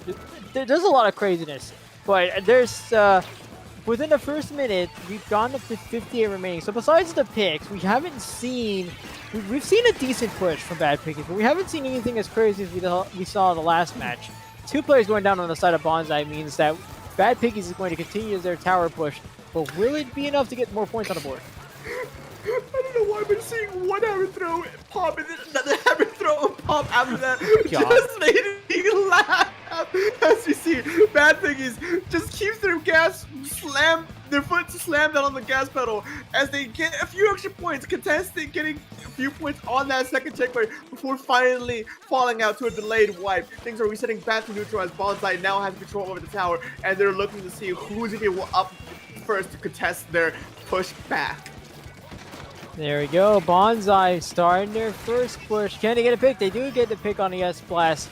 That's why you never stand in front of an Inkazuka, kids, and that's why you never stand on the side, the line of sight from Izuka. As we see more clicks coming out from Bonsai. Do they see the hammer? They do not. They do not see the hammer coming out from Saviano. As we see, well, they actually do go down at fast enough to where Bonsai continues to hold on to the tower. And they now have the lead. I love these teams so much. There's something about how they're playing that I just relate to. I relate to so hard on a spiritual level. Second checkpoint now for Bonsai. Bad Piggies now are trying to see exactly how much they can recover this as Tri-Strikes goes out. 2 members go on the right side to see exactly how many other picks they can get. Especially with Tactical Online, they get 2 down. Bonsai is now being forced on the back pedal, but the S-Smash is not letting anyone go as they hunt down for the next target, forcing this NZAP on the back foot before finally retreating and regrouping with that tower as it heads down, now down to that ramp. And now this is starting to look a little closer to that last match, but we're already 2 minutes in. It feels like the slowest 2 minutes because we've just seen non-stop movements from both teams, both on the side of picks and on the side of specials coming out. There's just another spammer coming out from Saviano. There is a hit, swing and a miss from Saviano with the hammer. But Bad Piggies still not actually in control of the tower. There is 1 player going down that was on the tower. Now 2 players going down. Bonsai doing a pretty good job here, keeping Bad Piggies at bay. They haven't gotten close enough. They haven't gotten close to that Bad Piggies haven't gotten close to that second checkpoint. Bonsai making sure they can keep them at bay. Ooh, Bonsai now 3 down as Bad Piggies are all 3 of them are on the enemy plant, cleaning up the rest of Bonsai as now they're taking hold, they're setting the ground as that tower is slowly itching to that second checkpoint, hopefully getting past it this time around as we do get a jump out, but it wasn't fast enough as that Splushamatic gets denied mid-air. But we cannot ever forget about the hammer as it comes out and claims out gets a few more picks with that Inzuka looking to try and distract anyone else who's on that tower and who might be jumping into the tower, but it wasn't quite enough as now they are pushing that tower forward a bit more. Bonsai is struggling to maintain control, but they finally do recover things in time. In time, indeed. Bad Piggies got themselves very, very close, and that was scary stuff for Bonsai, but they are still in the lead for the time being. 20 seconds left on the clock. But it's not enough for Bonsai to have the lead here. They can't just play it safe because to be so scariness. We've seen there's still enough in Bad Piggies for them to make a last knock. Bad Piggies has an opportunity to strike, and it's going to be here with these strikes out. Tied 1.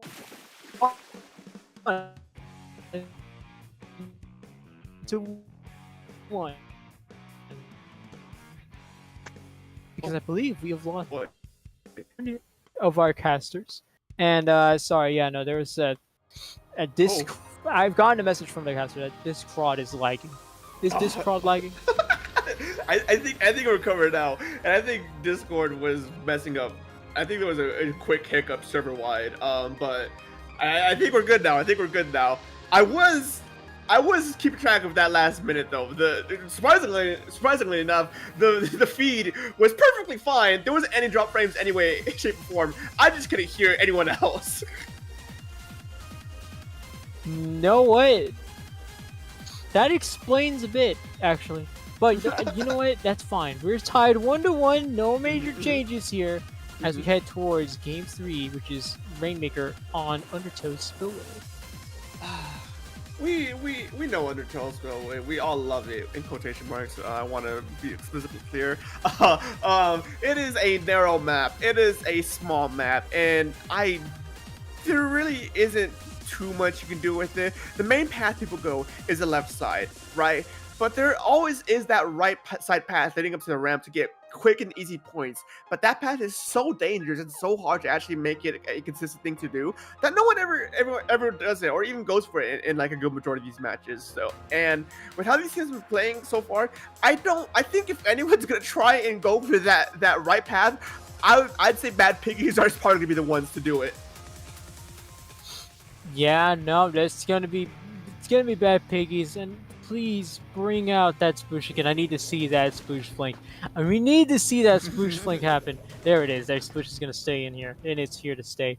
That's very good. I want to see the sploosh flank happen. If it happens anywhere, and if you want to show that you can keep Bonsai on their toes, it has to be this match, and it has to be on this map. Things are tied now 1-1. So no clear winners to come out of this yet, but both teams are going to be looking to make a statement here, get themselves towards match point. That was a fast trip strikes already out the gate, and I'm realizing that I'm watching a 10 attack at play, so I shouldn't be too surprised at this point, as Bonsai now has the Rainmaker. They have not Inkzuka. They have Tentacular online, and they go for the Rainmaker checkpoint, but that hammer comes out of nowhere and stops them in place, getting 2 in the process. There we go. I want to see more of that sploosh action. You brought the sploosh up for a reason. This is probably going to be it. There are all the off angles, and there's really many off angles for you to take advantage of on this map. You need to take advantage of those, especially with a weapon that's going to rely on them like the sploosh that relies on that element of surprise. But so far, Bonsai still keeping Bad Piggies at bay, especially with the direct from that blaster, for the custom range blaster that is going to be doing so well, especially with this Kraken here. So watch for that Kraken to come out sometime soon, unless that Rainmaker continues to stay back. We see a little bit of blaster gaming as that Kraken finally does come out, trying to clear a path to see exactly if they can get any more picks going to the back line. S-Blaster's range blaster. S-Blast wins that skirmish, but that skirmish might have been the distraction that they needed to try and go for that checkpoint yet again, but Bad Piggies holds strong and gets a wipeout as now things are returning back to neutral. Specialists are online and at the ready for whatever route they wish to take, as now Bonsai is ready to defend once again. Continuing to hold strong is Bad Piggies. Bad Piggies have at least one stamp ready. Oh, wow, that didn't actually get the pick on Hornet. That was very close there, as we see Bad Piggies continue to hold on to control of this Rainmaker. It's Simbi Zabiano here with the stamp. Can they use a stamp? Can they get a few more picks? There's already 2 players down on the side of Bonsai. This could be a quick trip to the Rainmaker and quick trip to the pedestal, as we see less opposition from Bonsai. Now less opposition from Bad Piggies. They've already got 1 player down. Watch for Goose there, sneaking to the side, see if they can sneak up by a pick, but they can't. Still very difficult for Bad Piggies. They've gotten up to that pedestal. Is it enough to get the pedestal? Yes, it is. Bad Piggies choosing to play it slow for that Rainmaker, not wanting to get too ahead of themselves in order to make sure they have a proper path cleared out for the Rainmaker. And now as they get a few extra points on their belt, they do end up getting that Rainmaker drop before any more points can be lost, as Bonsai recovers and now regrouping to see exactly who's going to be left next to try and flesh out. As we see 1 player on the right side, it's S-Blast just hanging out, seeing who's going to be one coming across the trap, and they do get one. That ends up is gone. 2 players going down. Dream might make it 3. That's that wiper on the side of Bad Pig is in a troublesome spot there, but they do get out in time. 2 minutes to go, or less than 2 minutes to go. Spec here in a bit of trouble. There's everything surrounding them. That Kraken's not enough to protect them. That was a cleverly made play there, but still not enough for Bonsai to quickly take care of that Stamper. 2 Stampers going down, or 2 Ultra Stamps going down for the side of Bad Piggies. 3 players down. That's a delayed triple. That would have been one of the most glorious things I've seen from a Sploosh player in a while, but unfortunately, they got picked out almost immediately, and now they're put on the back foot. Bonsai taking the right route to go for the fast checkpoint, but it backfires on them immediately as that's a delayed wipeout. No fast checkpoint for you because Bad Piggies has been doing so well here. Bonsai thought they would have a key here. It's 1 minute to go. Bad Piggies looking to close this, or at least get closer to closing this out. They're not going to fight, or they're going to get in the match point. They're not going to fight to close out the set, but 4 players down, wipeout for Bonsai. This has to be the moment. They have to move now, get some paint on the board, especially because this could be very dangerous if they let Bad Piggies roam around with all this paint, especially with how much they like the shark here. We have a Sharker coming from in the shape of the S-Blast. That's 1, that's 2 down, but Bad Piggies has a DC! Back to the corner That's not what you want to see! We're getting put back in the corner as Bonsai! Now, 30 seconds remaining. This is the chance that they unfortunately needed to try to win out this game. Trying to go for this right checkpoint as the hammer comes out. 2 players down from Bad Piggies. They don't have the manpower to try and contest this as Bonsai gets that second checkpoint. 8 seconds to go, Bonsai. This is gonna be a really rough way to go if Bad Piggies can't hold on to this. They don't get they're gonna get Rainmaker, but can they get the pop in time? Bonsai is more than capable of getting the pop, but I'll be honest, they're in a very scary spot. Enough to stop the Rainmaker. Bad Piggies with 1 player sharking right under the checkpoint. Even with 1 player down, they managed to win this game in a last minute. Just Oh man. I mean, this is Bad Piggies is a team that likes to flank, and maybe I'm starting to notice it now, and maybe I should have noticed it a long time ago. But I mean, look at the comp they have. This is a team that will shark at any opportunity they get. It is almost perfect that they end the match on a shark that gets them the win. Even after the DC, which is well past DC rules, they couldn't replay it if they wanted to. But look at this. I mean, this is all you need. I'm surprised the Rainmaker Blast alone isn't enough for the pick, but wow. No words. Let's just move on to Crab Leg. That's gotta be tough on the morale for Bonsai. That's gotta be tough on the morale, because I would be so upset if I lost a situation like that. Not just because there was a sharking Sploosh-matic that somehow managed to survive a Rainmaker explosion point blank, but the fact that there were 1 player down, that should have been an easy cleanup. No harm, no negative feelings towards Bad Piggies and that 1 disconnected player. That should have been an easy cleanup right then and there for Bonsai, but that's not how it went. And now they are 1 game away from being set to losers as we head over to Clam Blitz. Clam Blitz on Crab Leg, and this is match point for Bad Piggies. They are 1 win away from making it to the grand final spot. They just need to bring everything they can, and especially with a map like Crab Leg, there's so many spots for them to flank. But for the side of Hornet, there's also a lot of spots for them to move around it because there's grades. So you would imagine that's a pretty good opportunity for the S-Blast to show a bit more of its advantages. But that also means those sharks start to become more predictable. So I want to see if Bonsai puts that to their advantage here.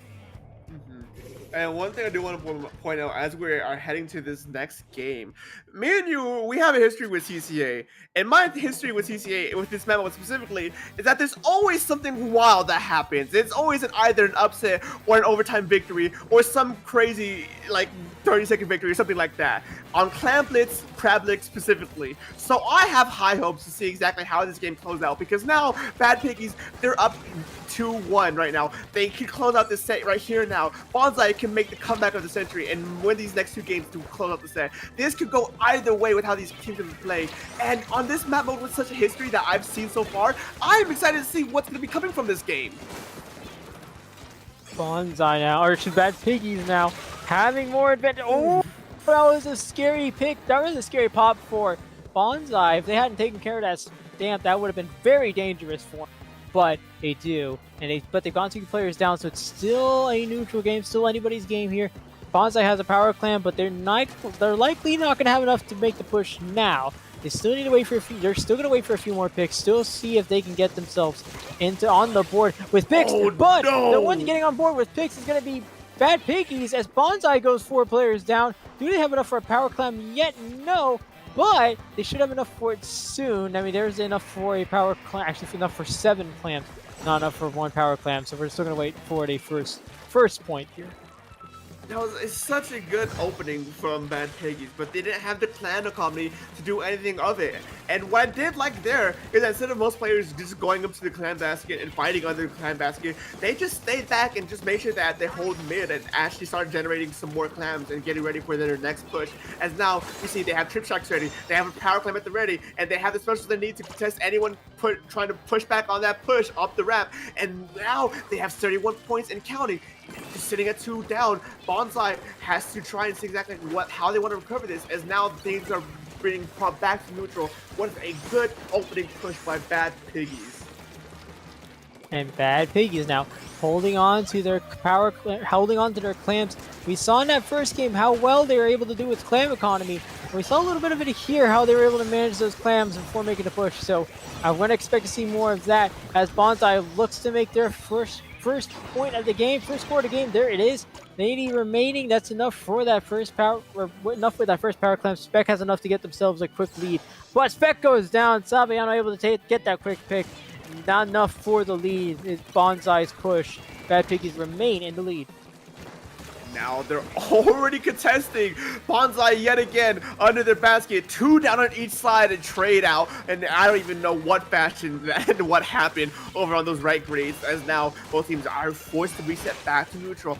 But 2 power clams are on the side of Bad Piggies, as they have the power clam they were holding on to earlier, as well as the pity. As now 1 does go down for Bad Piggies. Bonsai looking to see exactly who's going to be next on their target, as it's just utter chaos. Kraken comes out, Hammer goes out, Spiders are at the ready. Bad Piggies are looking to try and just hopefully play back a bit so they don't get picked out any more further, as Bonsai is going on the aggression.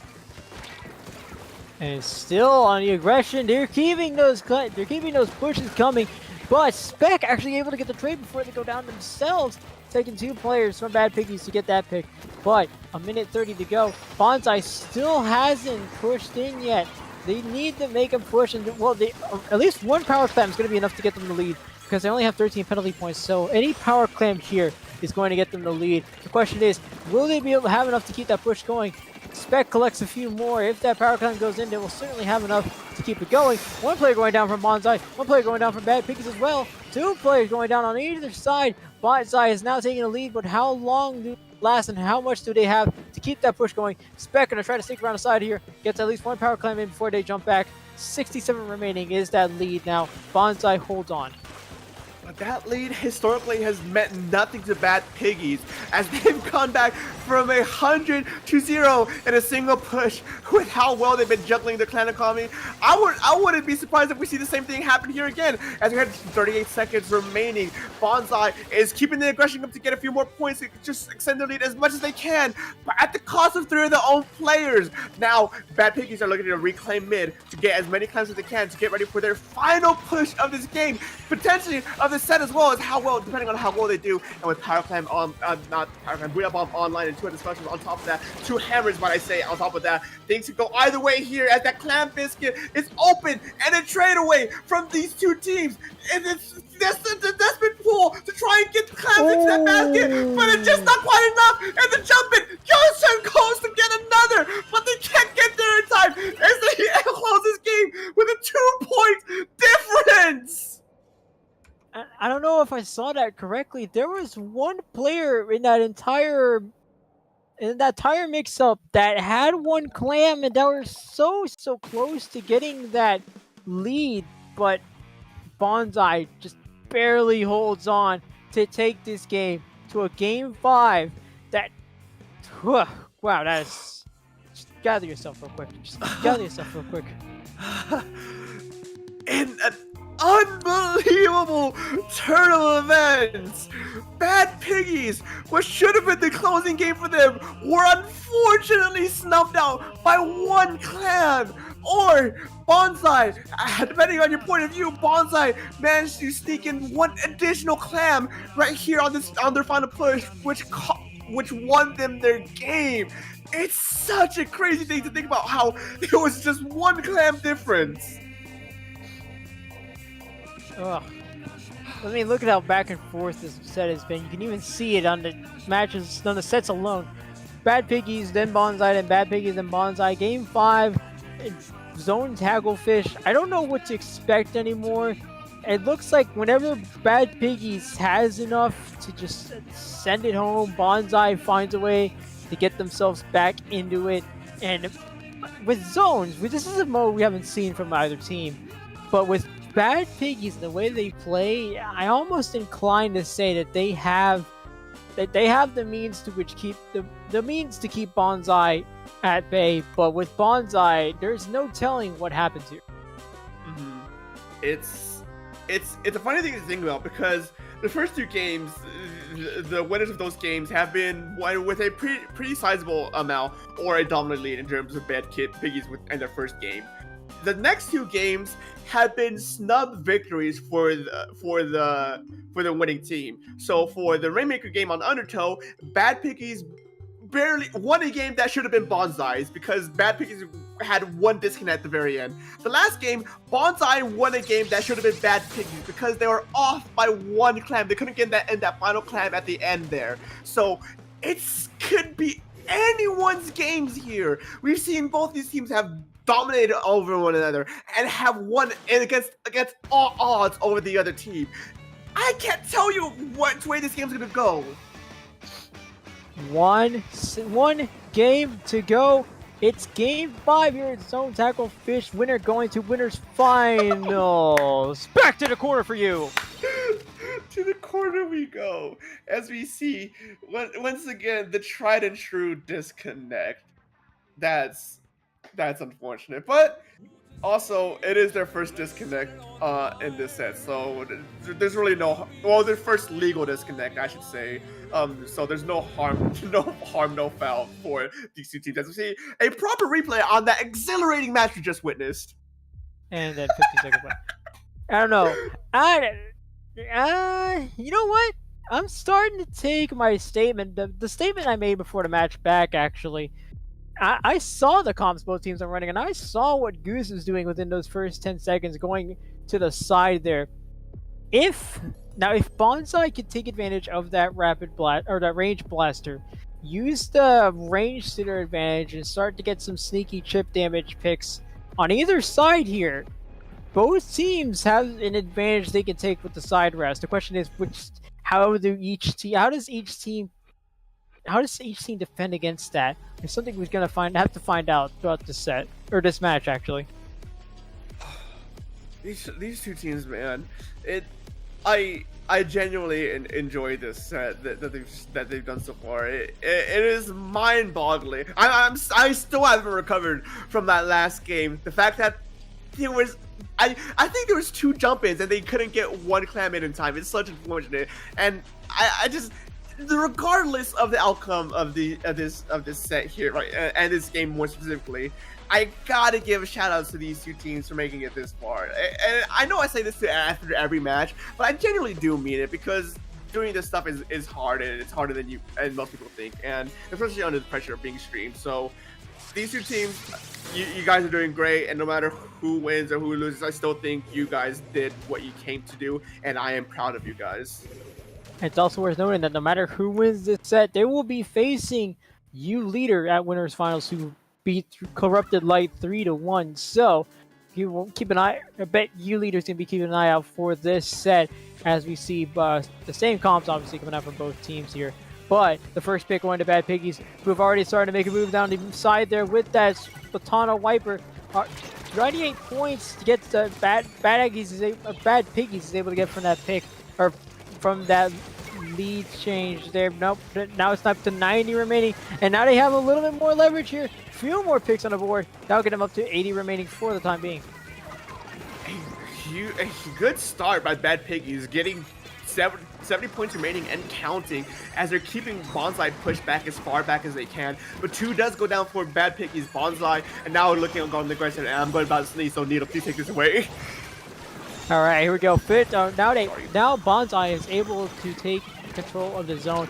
It's taken him a little while, but with the way Bonsai is holding on to it, and Bonsai is holding on to attention from the side of Bad Piggies, it's still their zone, but will it last long? Here comes the Booyah from the side of Bad Piggies. Bonsai is still going to be able to hold on to it, but watch out for this hammer here. I knew this was going to be something to watch out for at the beginning of the set, but I didn't know how they were going to take advantage of it. It's going to be a question of it might be a question of specials, the way they're using that Ultra Stamp, but we start to see something similar. Actually, we're probably going to see something similar coming out from the side of Bonsai. They have that Zipcaster ready, and they're going to wait for that Zipcaster to come out. Actually, Specs to make their position very well known here. Do they pop that Zipcaster around now? We will wait for that to happen as Bad Piggies gets actually doesn't flip the zone. It's still in control of Bonsai. Oh, and that distraction is what you want to see as 2 hammers come out at the same time. Bad Piggies retakes zone, and now they're going to be the ones going on the aggression. They're going to be the ones pushing up forward to see exactly who's going to be next on the target. Who can they stagger?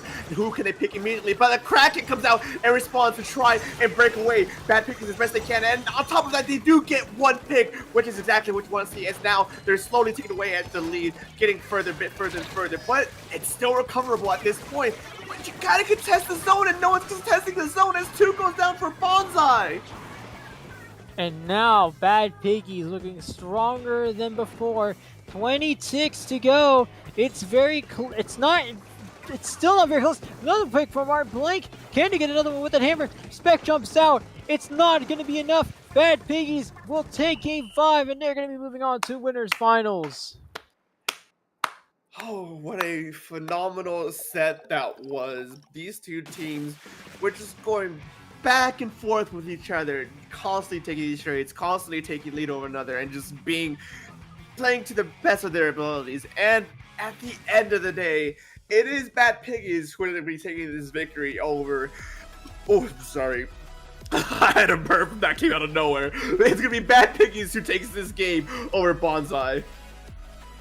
Well, I almost want to say, it's not really anticlimactic though, is it? There's a lot of trades that go in here, and there's a lot of pick trading that goes on within the first 2 minutes of this matchup, and then after that, Bad Piggies, I start to notice Bad Piggies start to run away with it, especially with, I think it starts here, this double hammer pop that Bad Piggies gets, and I don't know if his coordination is, I don't know if it's planned or not, but it starts there. Bad Piggies just gets the lead, starts running away with it, and that is history for Bonsai. Bad Piggies moving on to winners finals to take on U Leader, and then with Bonsai lost, they will be awaiting the winner of Booyah Back versus whoever wins between Drake's dad. Oh, sorry, it's Drake's dad's drip.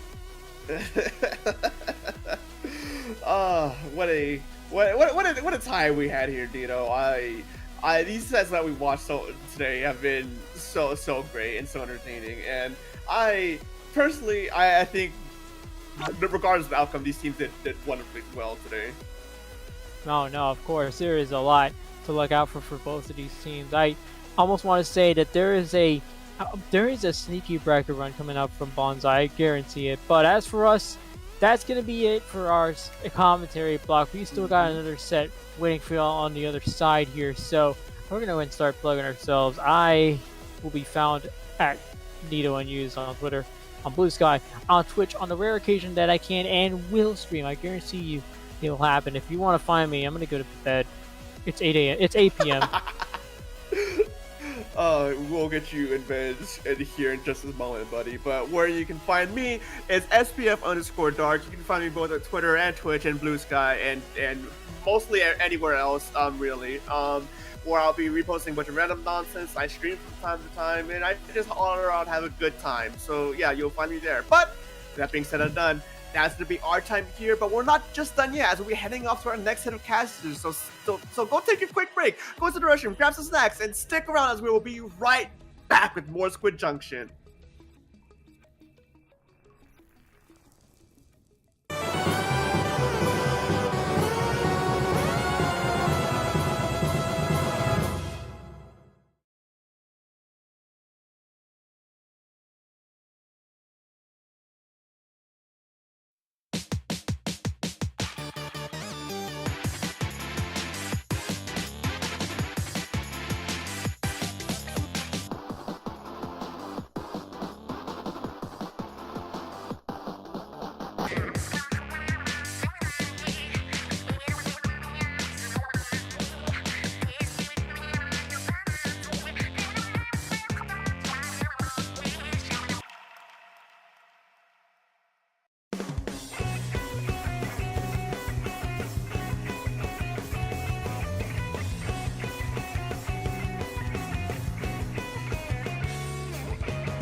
Introducing Rock Band, a premier Splatoon tournament featuring a unique weapon draft system. With $500 on the line, sign up so that you can get your team some big money. The tournament will be July 20th, 5 p.m. Central Standard Time.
Hello, everybody. Welcome back to Squid Junction 74. We are on your winners finals. It's Bonsai versus Wait. Hold on. I have to make sure I'm reading this correct. It is You Leader versus Bad Piggies. I am Signo Kari. Joining me is Squid Oku. Jordan, how are you doing today, dog? I'm doing great. How are you? I'm chilling right now. It's going pretty well. We got some great Splatoon coming up as well, so it's shaping up to be solid. Yeah. It looks like we might need. Is that Sig? Is that your icon there on the stream or? Yeah, it is. Okay, cool. Yeah. A little Just scrumbo making right sure. there. Yeah. Got it. All right. Yeah. Up next, we have the winners finals, a best of 5 between You Leader and Bad Piggies. Starting off here on Scorch Gorge Rainmaker. And then following that, we'll see some clams, some tower control, all the modes here in this best of 5. So none of the modes were struck entirely from this set. Unfortunately. I'm Oh, a big hater of some you of these modes. I have some pretty serious beef with Okay. some of them, but we're gonna start off on Rainmaker on Scorch here. What? I don't know what to think. I saw the last set. I knew there was gonna be a sploosh, but why is there a Neo Luna too? I'm so confused. I'm with it. Like, I'm fully part We of have it. three ultra stamps in this match. Two on the side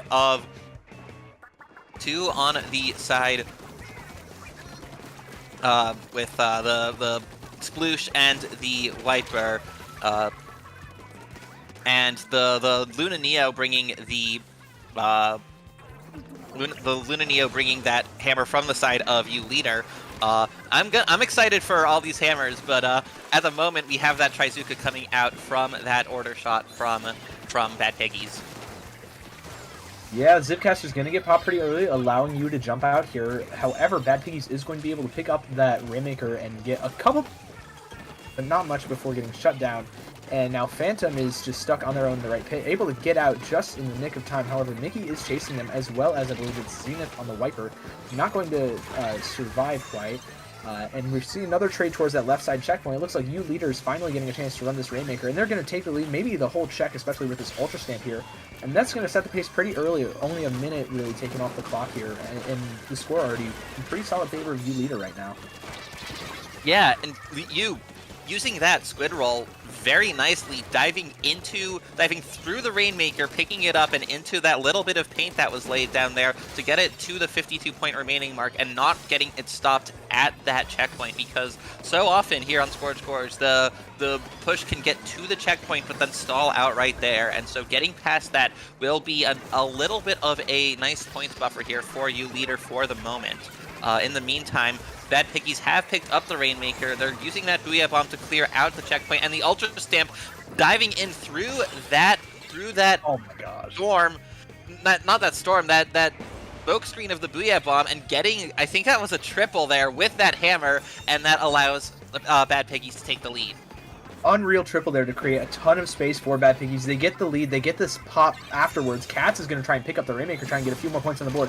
Not going to do so, and with the hammer trades coming out, it's looking really solid for a defense for You Leader. They're trying to reset this back to a more neutral game state. However, Mocha Lily on this Wiper, as well as Cats on that deep left side with the S-Blast, is going to allow Phantom to move that Rainmaker up. And now with the hammer on top of that, they're going to try and go for a fast pop here while staying alive. They're going to get it eventually. Cat's trying to score a little bit more, however not going to be able to. Bad Piggies is stuck at a 31 point lead. Mocha gets a trade, which is going to be massive for the team, but not much outside of that. Cat's also going down as well, along with one more on the side of Bad Piggies, means that You Leader is going to have a chance to answer back here as long as they can deal with Mocha Lily, who's on this almost flank in the middle of the map, just waiting for the rest of the team to be in a position to capitalize. Going to have to jump out, though, and with the two specials up on the side of You Leader, it's going to look like a really solid opportunity for them to get the push going. But Sabiano is going to find the route onto the hammer, just sneaking their way through, and the Rainmaker's gone. It's just Bill Cipher left on the shot. Gonna go down as well. It's just Cats remaining. Gonna have to back out to mid before Saviano chases him down. And now it's Bad Piggies in a really, really solid spot with the Rainmaker and only a minute 30 remaining. Yeah, that was a nice job from Saviano avoiding that Ultra Stamp from U-Leader and getting the positioning to get their own, and using that to just sneak past once the Rainmaker was fully exposed. And now that has prevented U-Leader's team from making U-Leader from making really a push of their own to try and take the lead here. As we're getting close to the 1 minute remaining point, Lily getting those 2 picks on the side of U-Leader here. So U-Leader are going to get that pop, but with you going down, from that flank even, the backless comp that Bad Piggies are running it's working very well for them. Yeah, backless and coolerless, they're keeping this pace really, really well, though, especially with the QR and the added mobility that all the weapons provide. Especially that Wiper and Sploosh combo. That's something so fast. It's gonna be it is really tough for teams to just keep up with that pace. And it's working out really well for them. The Hammer's getting popped as well. They have plenty of specials at the ready, just a Hammer and a Zuka for this defense. They're close to another Hammer, however the Wiper does end up going down, and now Mickey is on this Zipcaster just trying to force people out of the snipe area. Phantom is going to be a little bit further back than the rest of the team, but with the Zuka at the ready, this overtime is looking to be pretty short here, especially with that Booyah Bomb getting popped alongside of it. Phantom is just going to make a mad dive for it inside the Booyah Bomb. The jump gets caught, and that's 2 members down of U-Leader. They're in a really, really rough spot here, especially you just stuck alone on this Rainmaker. Mickey, however, is going to find the Cats on that, just sharking on that wall and provide another jump. Phantom is going to have to go huge here along with Saviano if they want to shut the Rainmaker down before they get to the checkpoint. And so far they're doing a great job stalling out, especially with this Hammer from Moker Lily, and the Torpedo gonna get a little bit of chip, not quite anything huge though. Saviano goes down in the Hammer too. This is looking really good for U-Leader. However, the Rainmaker gets picked off immediately by Azuka, and that's Bad Piggies closing out this first map of this set. Yeah, that is right. Bad Piggies taking the win there with a nice 69 points to U-Leader's 48. Using that coolerless backless comp, it did work out for them, as despite not having the ability to come back as quickly from trades, they did manage to do enough to prevent U-Leader from taking advantage of that tacticooler and just getting enough 2-for-1s and so on, and enough sneaky flank plays and enough hammers that was enough for them to counterbalance the advantage that the tacticooler gave to U-Leader. Yeah, I mean, we've seen over the past, even 2 days on this channel, some really creative, very fast comps. We saw one win Triton Cup earlier this week as well.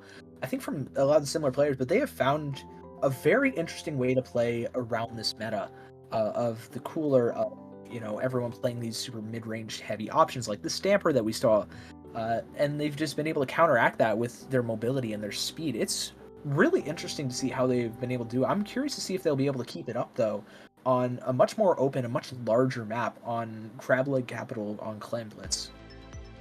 Yeah, this is one where a weapon like that pencil is going to thrive, being able to control so much of mid, so much of that crucial fighting ground from a relatively safe position, as long as the rest of U-Leader is able to prevent those flanks, and as long as they're able to keep an eye or two on each of the routes that Bad Piggies could use to get behind them, that could provide U-Leader an advantage to even this setup.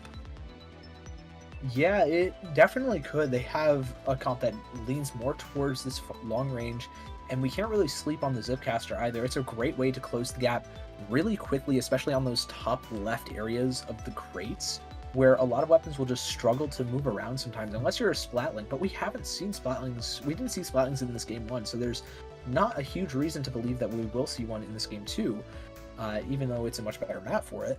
Very curious to see if there's any major changes, but honestly, all the players seem very comfortable on their weapons right now. I'm very curious to see. We do see a Splatling. It's a Nautilus, double mid-range for the side of U Leader. And we're running the same comp back from Bad Piggies. So this really fast-paced, really just hyper-mobile, super aggressive comp that we saw in Game 1. Yeah, and with that Gold Nautilus also continuing to provide that midline pressure that we are so accustomed to seeing in the current understanding of the meta from the high-level teams here. But now 2 going down on both sides, that's 3 down. Bad Piggies not being able to take the advantage in that early fight, going for that trade as they jumped down. But U Leader are doing the work here, getting the clams in their collection and taking the space here, bringing out that Trizuka to hold back Bad Piggies from taking that really strong high ground position on their top left.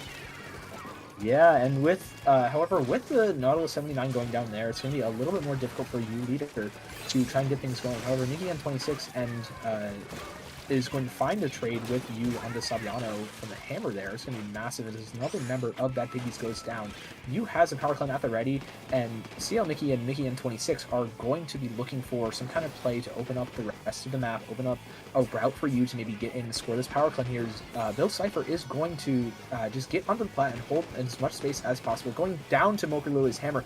Mocha Lily doesn't get the jump though. Mickey N26 able to get that melee off. It's going to be huge, allowing Bad Piggies to kind of just even out the numbers really easily. It's just Sabiano left, though, as Yu is providing a ton of jumps. This power clan is moving in relatively easily. Now, Bill Cypher with this Suzuka is going to provide several issues along with the splashdown. One member of Bad Piggies going down. That's Sabiano again. Phantom is going to hold off this top right from Bill Cypher. It's not quite going to work out, though, as Bill Cypher is able to take this space, take the 1 as well. It's looking really good for the side of U Leader right now, as well as U providing a bunch of clams, getting a jump in with this power clan as well. It's going to knock them down to 48 points, looking really, really good for U Leader right now.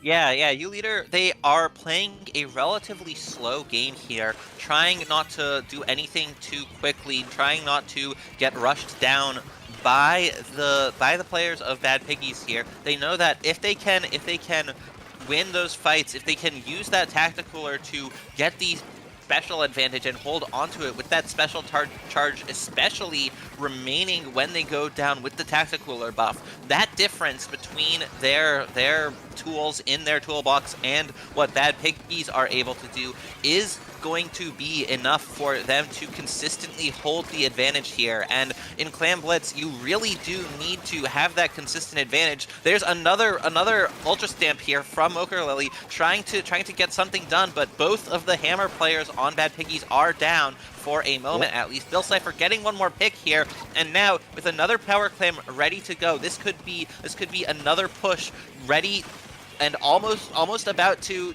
get that clam to the basket here from U Leader. Looks like they're opting to play it slow, play for the 2 specials that they have very close to being on deck. There's one member going down, this Mocha Lily going down on the side of Bad Piggies, and the splashdown coming out, taking out Sabiano too. It's going to be absolutely massive. It looks like U Leader are going to be able to get another push going as Cass goes down to CL Mickey, and CL Mickey's holding so much space on this plat here, enabling another shot at the basket. However, the power clam whiffed. This is so unfortunate.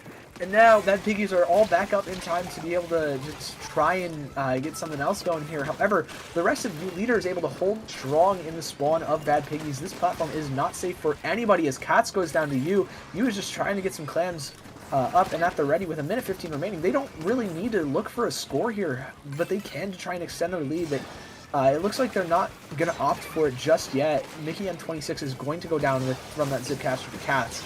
And a power clam is going to go in. It's not going to quite get through the penalty, and U Leader gets fully wiped for it.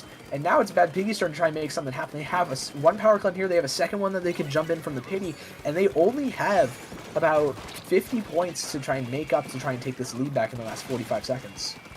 Yeah, I wonder if U Leader just ran out of patience a little bit there. If they made those plays and tried to keep scoring, because they thought it was the best player, because they just really wanted to do that, especially after missing that clam throw, not being quite close enough. But they did manage to do a pretty good job there of holding onto that turf around the basket on the side of Bad Piggies, even when they weren't scoring on it. And here they are controlling their own basket similarly, doing what Bad Piggies were unable to do. And Bad Piggies just, they had a few clams ready to score, but they weren't able to get into scoring positions. They didn't have what they needed to get the players into the spots where they could score the clams from, and with that, they must have tried to use their pity clam, because as the timer goes to 0, there's no overtime here, and U Leader takes game 2.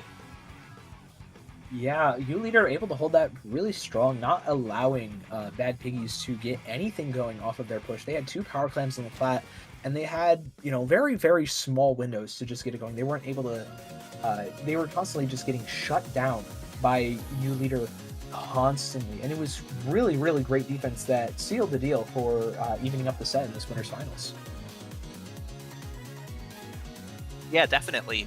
And I really do think it was just a slow enough pace of play, and relying on the special advantage and just being able to get more specials out and make the most of them, because even in addition, even we saw so many of those hammers coming out from both of the hammer players on the side of Bad Piggies, but still, it wasn't quite enough, because those hammers were just getting canceled and getting avoided by U Leader on many of those occasions when they tried to use them. They weren't able, Bad Piggies weren't able to get those 2-for-1 trades of the, or more than 2-for-1 that they would have needed in order to counteract the persistent numbers and special advantage that U Leader gets from that Tacticooler.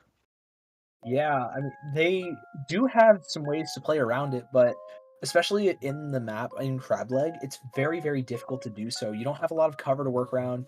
You know, the mobility of that you are provided by your weapons is not very easy to capitalize on, especially with that lack of cover, but also because you're just not, you don't have as many routes to move. You know, you can't jump up around mid. You don't have blocks or anything to use for yourself. You kind of just have 2 different ways to drop, since really only the Nautilus and the Viper can play on that grading confidently, unless you're, you know, just clinically insane like both top players, where they're just kind of different like that, I guess.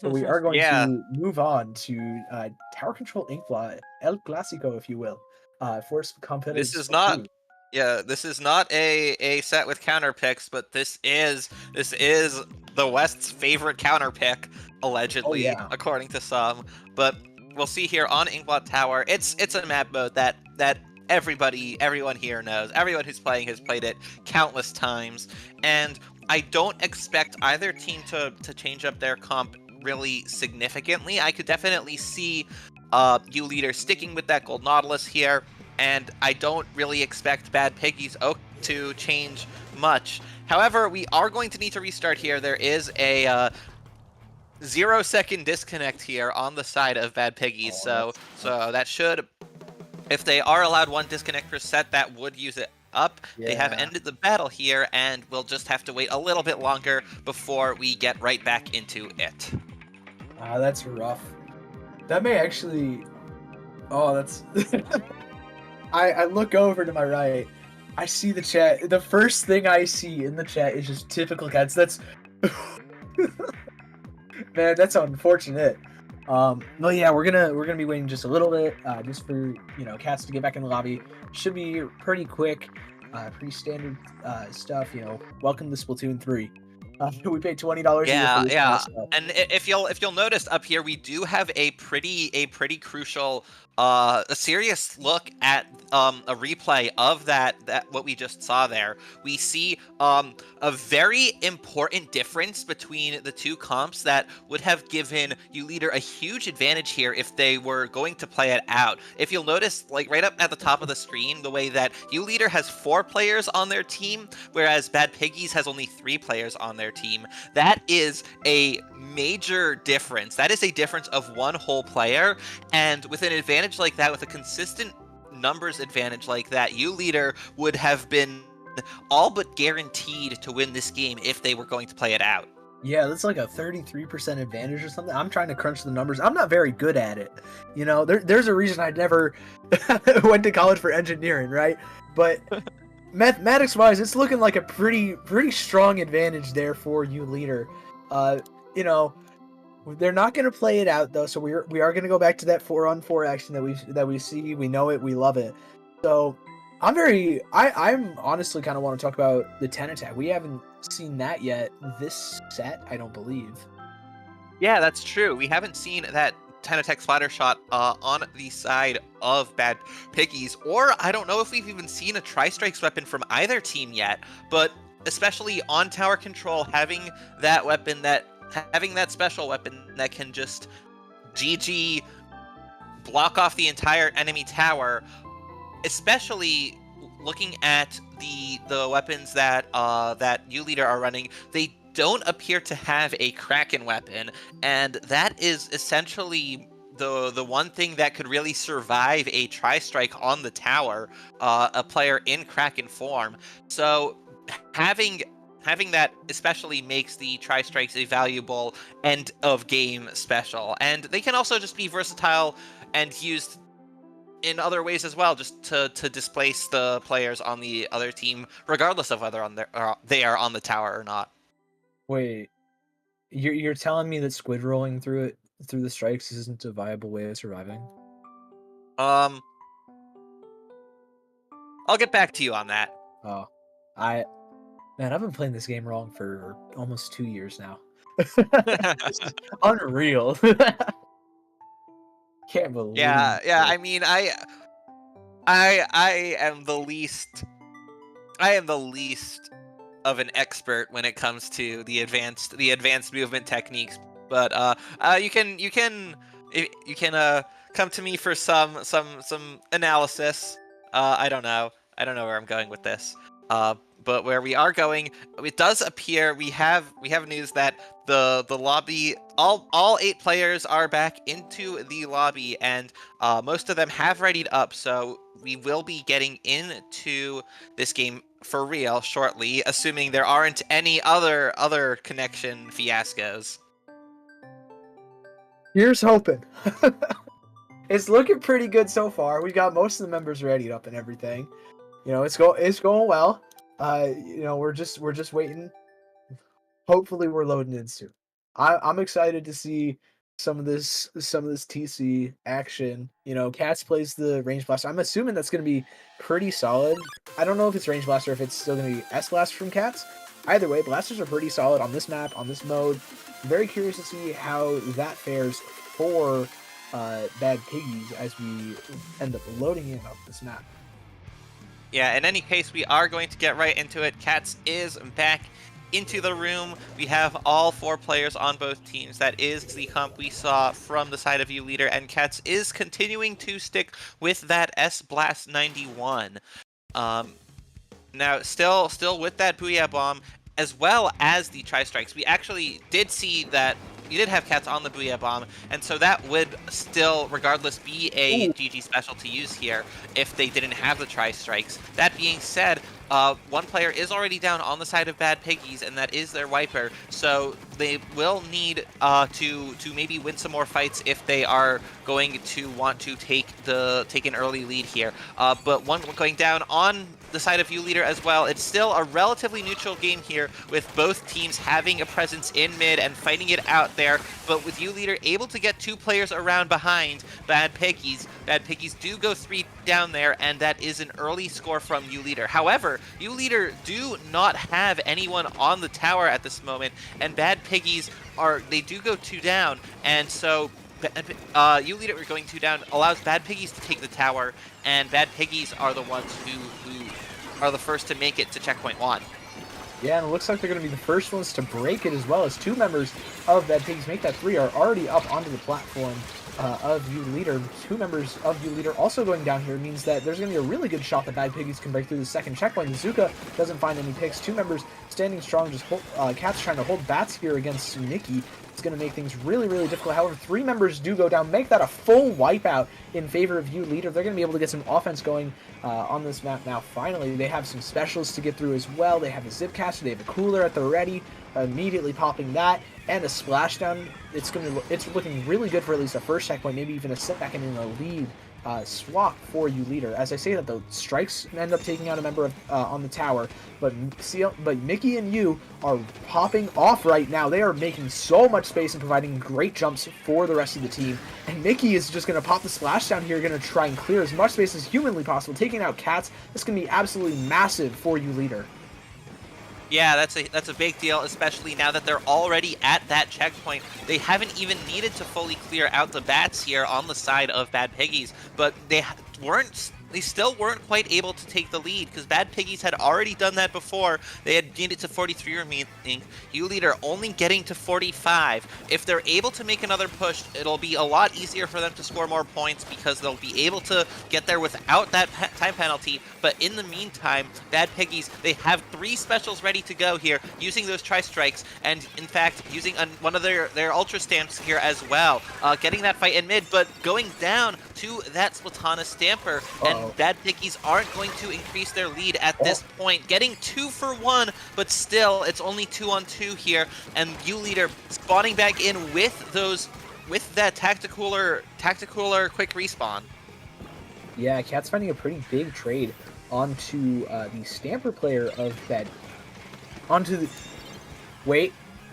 Stamper player of U Leader. There we go. Brain is functioning. The Cooler is going up from you, just getting some more jumps, but these tri-strikes are going to make it really difficult to remain on the tower here. Mickey does end up getting traded out by Cats again. It's going to be pretty difficult. I don't think that U Leader is going to be able to maintain this aggression that they've been able to for quite a while. U ends up going down here, which is going to be massive. However, 2 more members of Bad Piggies get traded out. Phantom is forced to jump too. This is huge. U Leader is able to take this tower. Mickey is. Cats is trying to shark. Going to be able to take out 2 members with the AoE of the blast. So the burst bomb comes out. Not quite going to be able to find third just yet. Going down, getting traded out. But that defense is absolutely huge. It's going to be vital for Bad Piggies on the rest of this map. 2 members do end up going down here though, and U Leader's in a pretty solid spot with Bill Cipher on that ramp, and Mickey number 26 with that Zipcaster able to try and get some offense going here. Yeah, Cats is really putting in the work here with that blaster, able to get a ton of those valuable picks here. Sabiano here trying to get that Zipcaster with the hammer here, throwing away the hammer without a clear target to use it on, but U Leader are still able to hold onto the tower here, and they're very close to taking the lead, in fact. Phantom just tapping the tower, walking across it as U Leader are coming back in, and stopping the tower as it is 1 point away, but U Leader do manage to win that fight on top of the tower and get the lead, turn it around, go from 1 point behind to 5 points ahead. As they go down with less than 30 seconds remaining, if anyone's using last-ditch effort, it is fully active now, but now Bad Piggies are in the position where they will need to win this push. They will need to take the tower down to 37 remaining. They've got those tri-strikes coming out. They've got the Ultra Stamp. Once again, not able to get any picks. There's no one sitting there with it. Mikey going on the tower, several players on the tower. Cats surviving that Zuka, you on top of it, and that wipeout allows U Leader to hold that lead. Bad Piggies can't take it back in overtime. Yeah, really clutch final push from U Leader, and almost as clutch play from, I believe that was, Bill Cipher. I think that's Zenith on the Zuko, just finding 2 members and leaving only Cats remaining, having to fight off 3, almost the full team of U Leader to just try and get that lead back. It didn't quite end up falling the way of Bad Piggies, and it was honestly just really solid from them all game until that happened, really. Yeah, it was. That was a very good last ditch comeback from U Leader, and able to eventually get what they needed, and even despite Cats putting in the work there and all the players on Bad Piggies getting some of those picks, it just ended up that U Leader were able to make that one last push that they had the target that they needed to reach, and they managed to do it. Especially that Zuka coming out there. That Zuka getting 3 picks on the tower. I think all 3 of those came from that Zuka. I don't know if that was exactly right, but regardless, it certainly helped, and it certainly allowed the rest of the team to see that numbers advantage tick up, and they all just managed to dive in and put on the pressure, overwhelming the tower and getting the wipeout as they took it. Yeah, really solid play, just clutch play, honestly, from you, leader. Bad Piggy's definitely not out of it yet, though. They have 2 more maps to try and just claw things back. They definitely can do so, especially on Zones Mahi Mahi. This is a map that is, you know, pretty even, I guess, for both teams. I think that the short range is going to do really well, especially on that offense when you're just holding the zone off from the other team.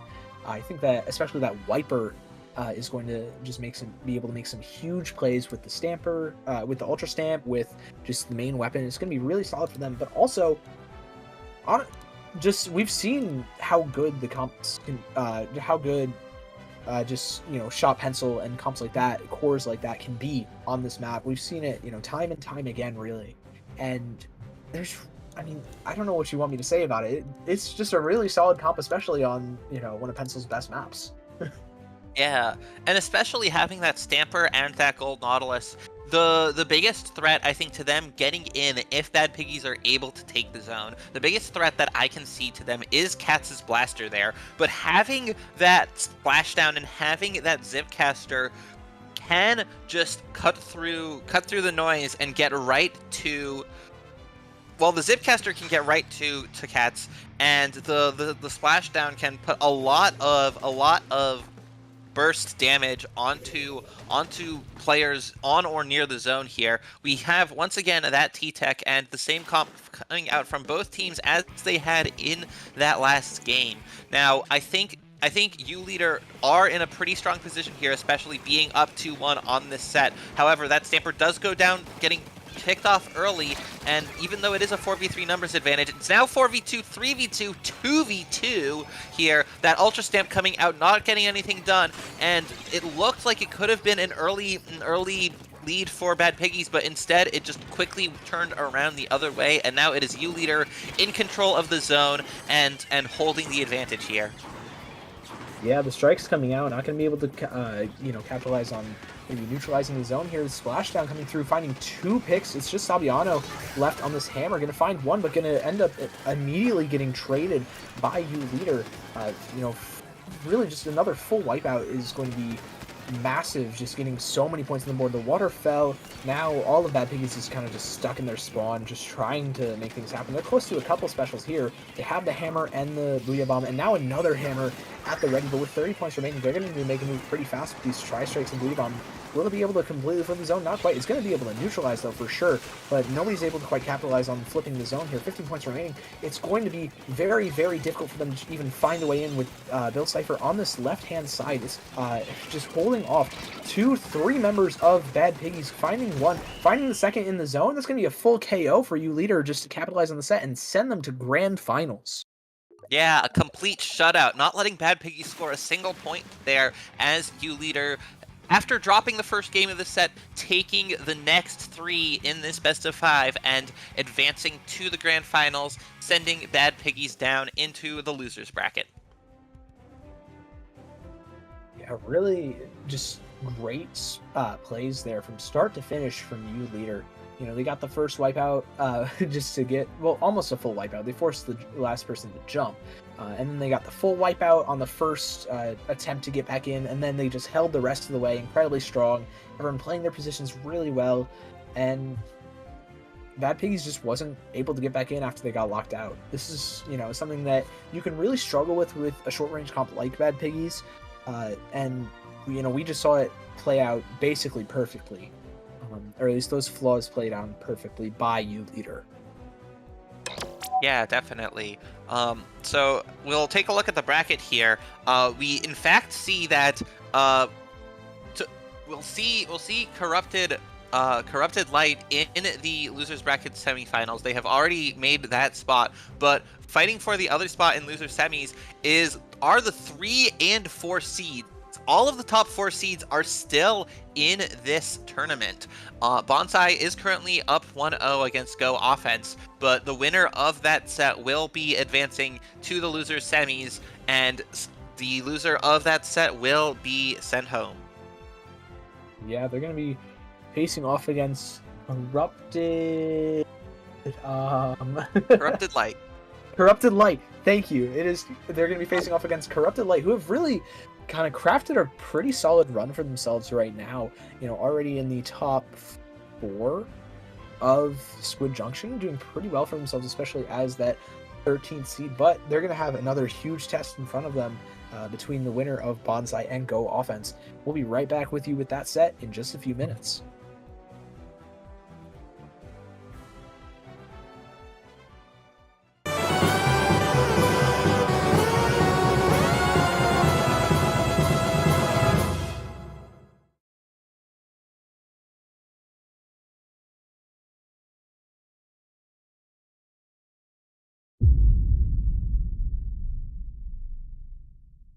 Side lights, just trying to get something done, but oh, the really nice shot across the side angle will actually work. In fact, getting Beagle as well. Oh, that's Suka taking 2! Oh, the carbon having something to say about it. That is huge. Very great shot by Ice because with the Booyah Bomb and a lot of ping pong and a 4-wide. This right here is my favorite thing ever in the history of forever.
Hello, everybody. Welcome back to Squid Junction number 74 here on Dapple Productions. We are back with the losers semifinal here, a set between Corrupted Light and Bonsai. Bonsai taking the previous set 2-0 over Go Offense, who were sent down to the losers bracket by Corrupted Light. So Corrupted Light avoiding, they're not getting a rematch here. They instead of getting rematched against a team that they had previously beaten, they are going up a team they have not seen in this tournament so far. This is a best of 3 set here, so we will be starting off on Rainmaker on Scorched Gorge, followed by Ship-Shaped Tower, and if it goes to game 3, Mahi Zones. Yeah, we're gonna get started here on Scorched Gorge Rainmaker in a quick second. Like you said, Corrupted Light have kind of gotten a run for themselves. They've beaten some pretty solid teams, like you said, Go Offense, and then the round afterwards, they beat Booyah back. Now they're playing, and then they also beat, I feel like, Charlie Brown. W name, by the way. I love that so much. That is wild. But now they have to face off against a team that they haven't yet played against in Bonsai. I'm very curious to see how they're going to deal with Bonsai, just as players, what their comp looks like as well, because I haven't seen a lot of Corrupted Light yet.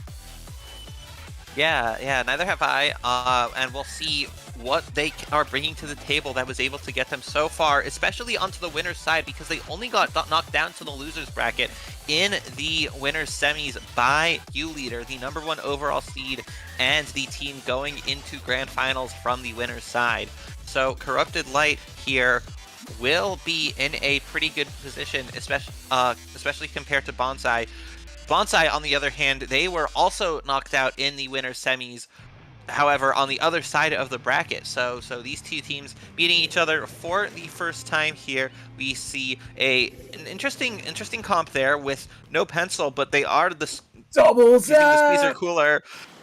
Double zap here on the other side. Let's go! That'll be interesting. Corrupted Light bringing here the double end zap combo. 3 suction bombs in combination with that order shot is enough to get them the pop, but 2 going down onto the side of Corrupted Light. It is both the zap still alive, and now it is just 1 zap still alive with that Tacticooler up and with that buff active. However, diving out in front, trying to get the Rainmaker, but not able to do so, as Bonsai are able to win that first fight and immediately get the Rainmaker to and past the first checkpoint.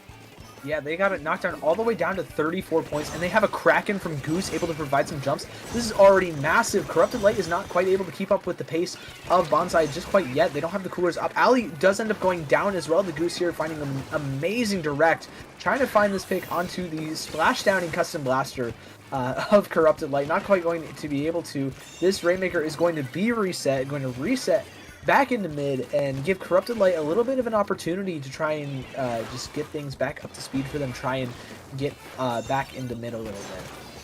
Yeah, if Bonsai want to keep scoring, they will need to have someone go back and get that Rainmaker, making it at least a 3v4, if not a 2v4. However, still able to get a few picks on Corrupted Light are Bonsai, but they do go a few down themselves. This fight's still going there with that Rainmaker brought all the way further into Corrupted Light's side of the map again. However, Bonsai aren't able to continue scoring anymore, but an early lead for them is going to be huge here. It's going to put Corrupted Light on the back foot for the rest of this game.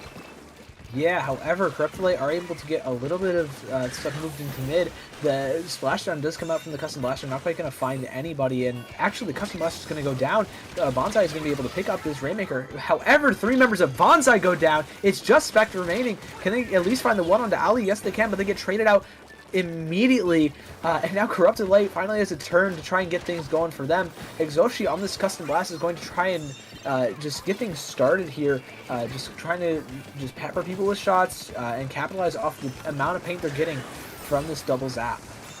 Yeah, picking up the Rainmaker for the first time, I believe for the first time, as the match goes halfway through the timer. But as it ticks over past 2.5 minutes remaining, there still are no points on the board for Corrupted Light here. They haven't carried the Rainmaker past the midline of the map. Hornet out here getting a pick with that Zuka, looking for another and getting it, taking out both of those end zaps, picking up the cooler, and getting yet one more on that splashing down blaster. But that pick with the suction bomb on the Rainmaker shield has finally allowed Corrupted Light to pick up the Rainmaker and start moving it and start scoring their own points.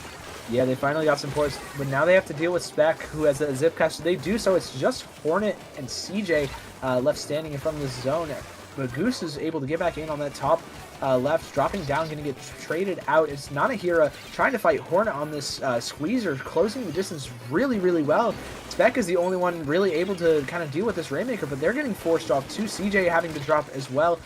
Spec not quite finding the one. Goose is going to clean it up though. The Zipcaster coming out, going to go down from Exoshi here, and now Corrupted Light are looking to take back this lead. They're only 8 points away, and with the Zuka from Nanahira, they're going to find a trade from the Rainmaker. The Rainmaker goes down, but so does Goose. This is looking really, really solid from Corrupted Light. The splashdown clearing so much space as well. They almost get the lead. They're 1 point away, but Bonsai coming back just in time, able to contest this. Two members are down, and I think that's Spec going for a trade here. It's going to be absolutely massive. I think that's the Rainmaker pop going in favor of Bonsai now, and they're going to pick it up and reset it, do exactly what Corrupted Light did to them just a couple minutes ago. Yeah, only 1 point away from Bonsai's score there, and Bonsai are able to get that Rainmaker down off to the side, making a huge trek for Corrupted Light to have to go through to bring it back around. However, they are doing a decent enough job of holding onto that space, getting out that Zuka, getting those specials available and online, ready, getting those two down on Bonsai, and trying to move the Rainmaker further, and they're able to get the lead.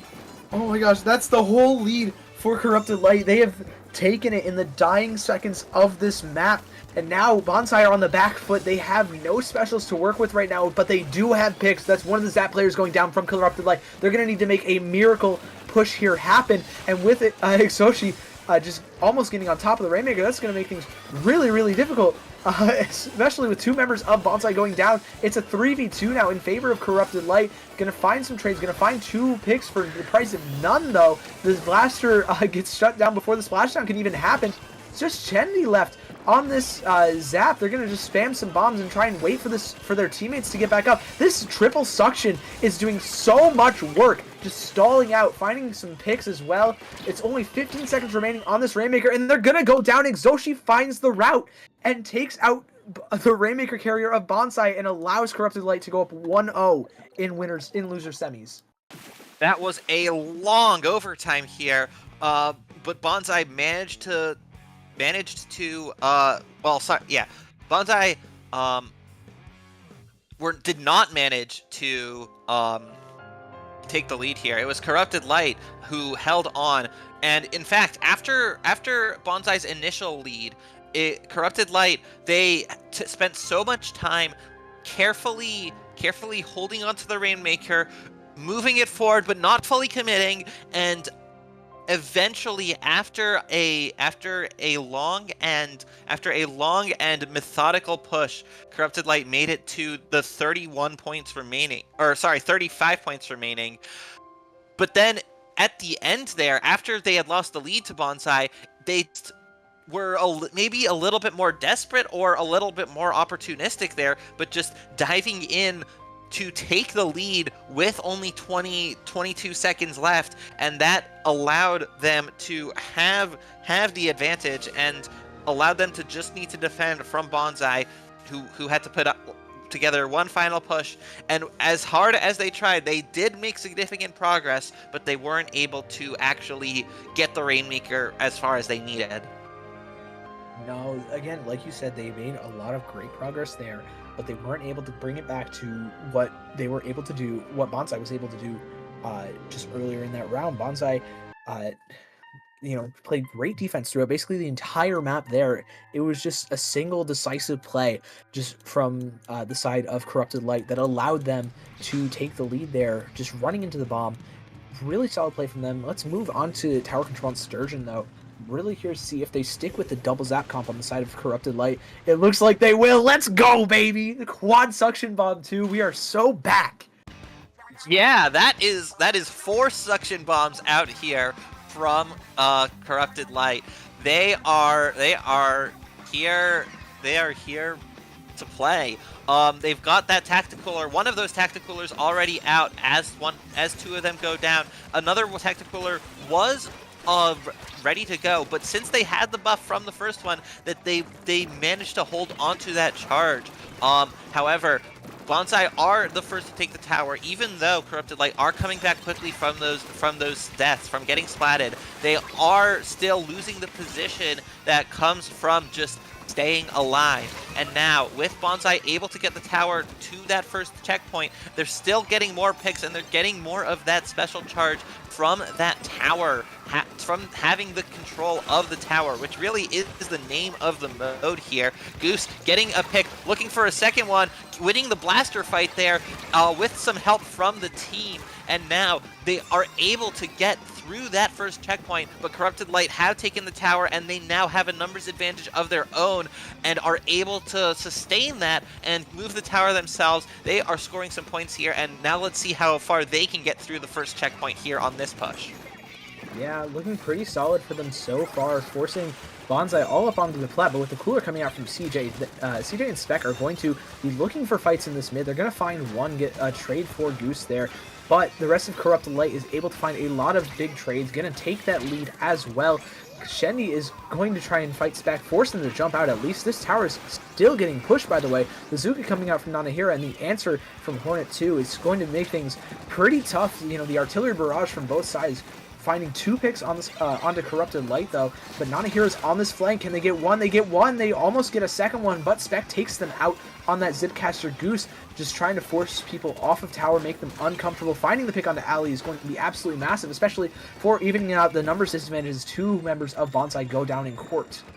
Yeah, and in the midst of that all, Corrupted Light did manage to take the lead. They pushed the tower all the way through and past that first checkpoint, and now they are getting it pretty close to the second. They've moved the tower all the way to the 38-point remaining mark, with Bonsai on their first push only getting to 62 remaining. And so now Corrupted Light are going to continue moving the tower. They have the numbers advantage. They're getting the picks that they need. Spec looking for one, getting 2 for 1 here, but still another fight happening elsewhere allows Corrupted Light to keep the numbers even. They've got that tacticooler down and another one ready to go.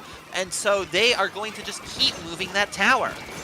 Well, Goose gonna basically put a full stop to Corrupted Light's push here, and Ali goes down to Hornet's close range Zuka. It's just Exoshi left. Gonna pop that wave breaker just to provide a little bit of distraction and enable Nanahiro to jump in safely. They're gonna be playing on the top left, just trying to stay alive, maybe get a little aggressive on the Hornet here, just force them back, make sure that they're respectful of that space that Corrupted Light has painted. But now 2 members of Corrupted Light do go down, and Bonsai's in a really solid spot as long as they can find the pick onto Shenny. Gonna get the trade there. It's going to mean that Bonsai is able to get some stuff moving here, especially with CJ finding a massive pick onto the ranged blaster. I believe that was Exoshi. Yeah, I think Corrupted Light here are doing a similar kind of thing to what Bad Piggies we saw doing with that backless comp, with that very, very aggressive play here, and they're able to keep up that aggression, Corrupted Light are at least, with that double tacticooler, as opposed to what Bad Piggies were doing with 0 tacticoolers. But now, Bonsai are going to need to figure out how to handle this and how to stall them out here from taking this lead. They're going to need to get a lot more picks and win a lot more fights than they're able to do now. Here we see that Squeezer getting the pick onto one of the players from Corrupted Light. Hornet looking for more paint here, trying to paint out and maybe prevent any sharking players on Corrupted Light from jumping up and getting a pick. However, 2 go down on the side of Corrupted Light, and that's 2 down on both sides. Hornet has that Zuka here, looking for one more, trying to get Exoshi around that corner, and now Hornet's the only one left,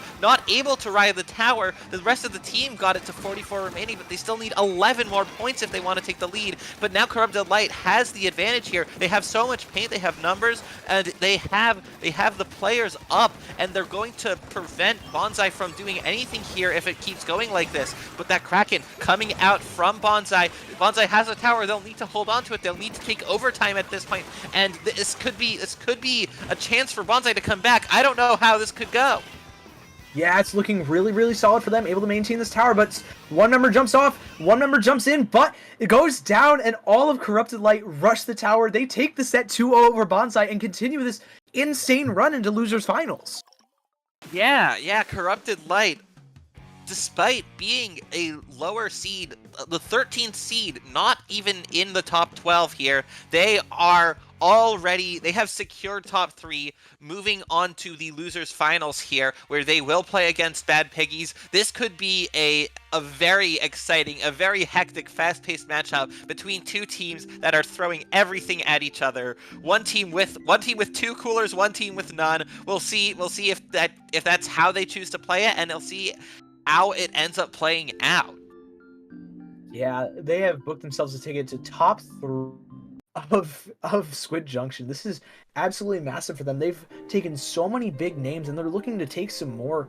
And honestly, this whole sequence, just finding a picks around the tower, was absolutely massive for their defense there. Constantly able to find, constantly able to find picks and keep pace with Bonsai through the double cooler that they had. Excellently played from Corrupted Light. That's been like a defining function of their game plan throughout this whole set, and probably through that whole tourney run that they've had so far. I'm curious to see if it'll work out against, I should know this, against Bad Piggies. We're gonna see like kind of gimmick comp versus gimmick comp in this losers finals, and I'm very excited for it. Oh yeah, me too.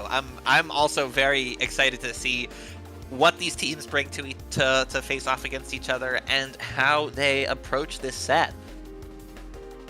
Yeah, I think we're going to kick it to a quick break, though, before we continue with some insane... Oh, never mind. We're not going to the break. Never mind. We're going straight back into it. We have Bad Piggies versus Corrupted Light for these losers finals. Okay. Yeah, Just don't go as a recap, anywhere. in case anybody Don't go forgot. anywhere, folks. Yeah, please do not leave. We are going straight into losers finals. In case anybody forgot, though, Bad Piggies runs a full short-range comp. No cooler, no nothing. It is Sploosh, Wiper, S-Blast, and I believe Shot is their, last weapon. They pick a T-Tech sometimes as well, but it's kind of the general comp that they normally run. Corrupted Light, we just saw, it's like the double zap Shot +1. We saw a range blaster there. We saw we saw a custom blaster as well. Normally it's going to be some kind of AoE. I'm very curious to see how these very, very fast-paced, very short-range comps fare into each other, and who can kind of get the upper hand between the double cooler and the no cooler. Yeah, absolutely. Both of these teams are running what I would describe as counter meta compositions. Compositions and strategies that are designed really to fight against what the meta of a Pencil and Midline and maybe Azuka are able to do, but going up against each other, well, then all bets are off. Everything's on the table here, and it will be delightfully chaotic. Yeah, I'm really curious to see. I think we have some map bans coming through before we get started on this next set.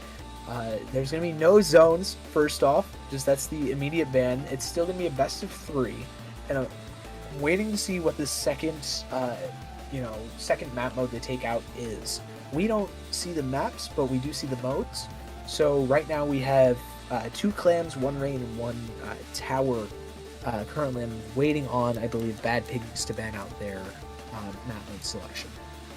That is right. They could ban one of the Clam Blitz games and choose to only do one, or they could ban another mode and remove it from the set altogether. Like as is the maps that they're presented with, the modes that they're presented with, starting and ending with clams, and with the other 3 modes in between. So with Corrupted Light initially banning a zones map, a zones game, Bad Piggies have the choice of what they are going to ban. Wait, am I reading this correct? I'm getting info from the Twitch chat. Corrupted Light is an EU team. They are playing this tourney at 4 in the morning for them right now. That is on top of the double zap, on top of the full short range. That is absurdity. I can't. Hats off. They are trying to demonstrate EU dominance here. They are really putting it in for the EU folks. The EU folks are not limited to the EU tournaments. They are coming for NA here. They are coming to the NA time zones.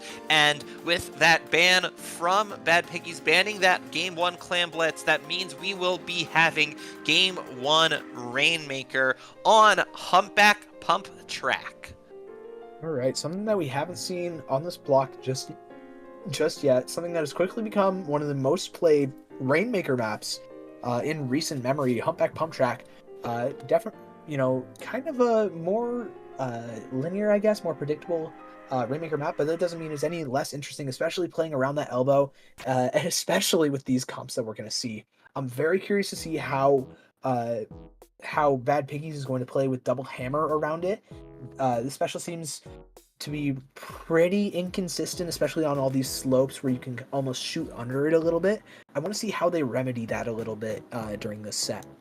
That being said, Ultra Stamp is a special that is extremely useful on Rainmaker in particular. It can both create a path for the Rainmaker to use if there isn't any defense ahead. It can pop the Rainmaker shield remarkably quickly, and especially on Humpback Pump Track, it is a nasty tool for flanking with. I think Bad Piggies might have the advantage here with the flanking utility of the Sploosh and Wiper that they have been running, whereas Corrupted Light, it may have been just the map modes that we saw them on before, but this could be a team that isn't so much concerned with getting around and disrupting the other team as it is just about playing the game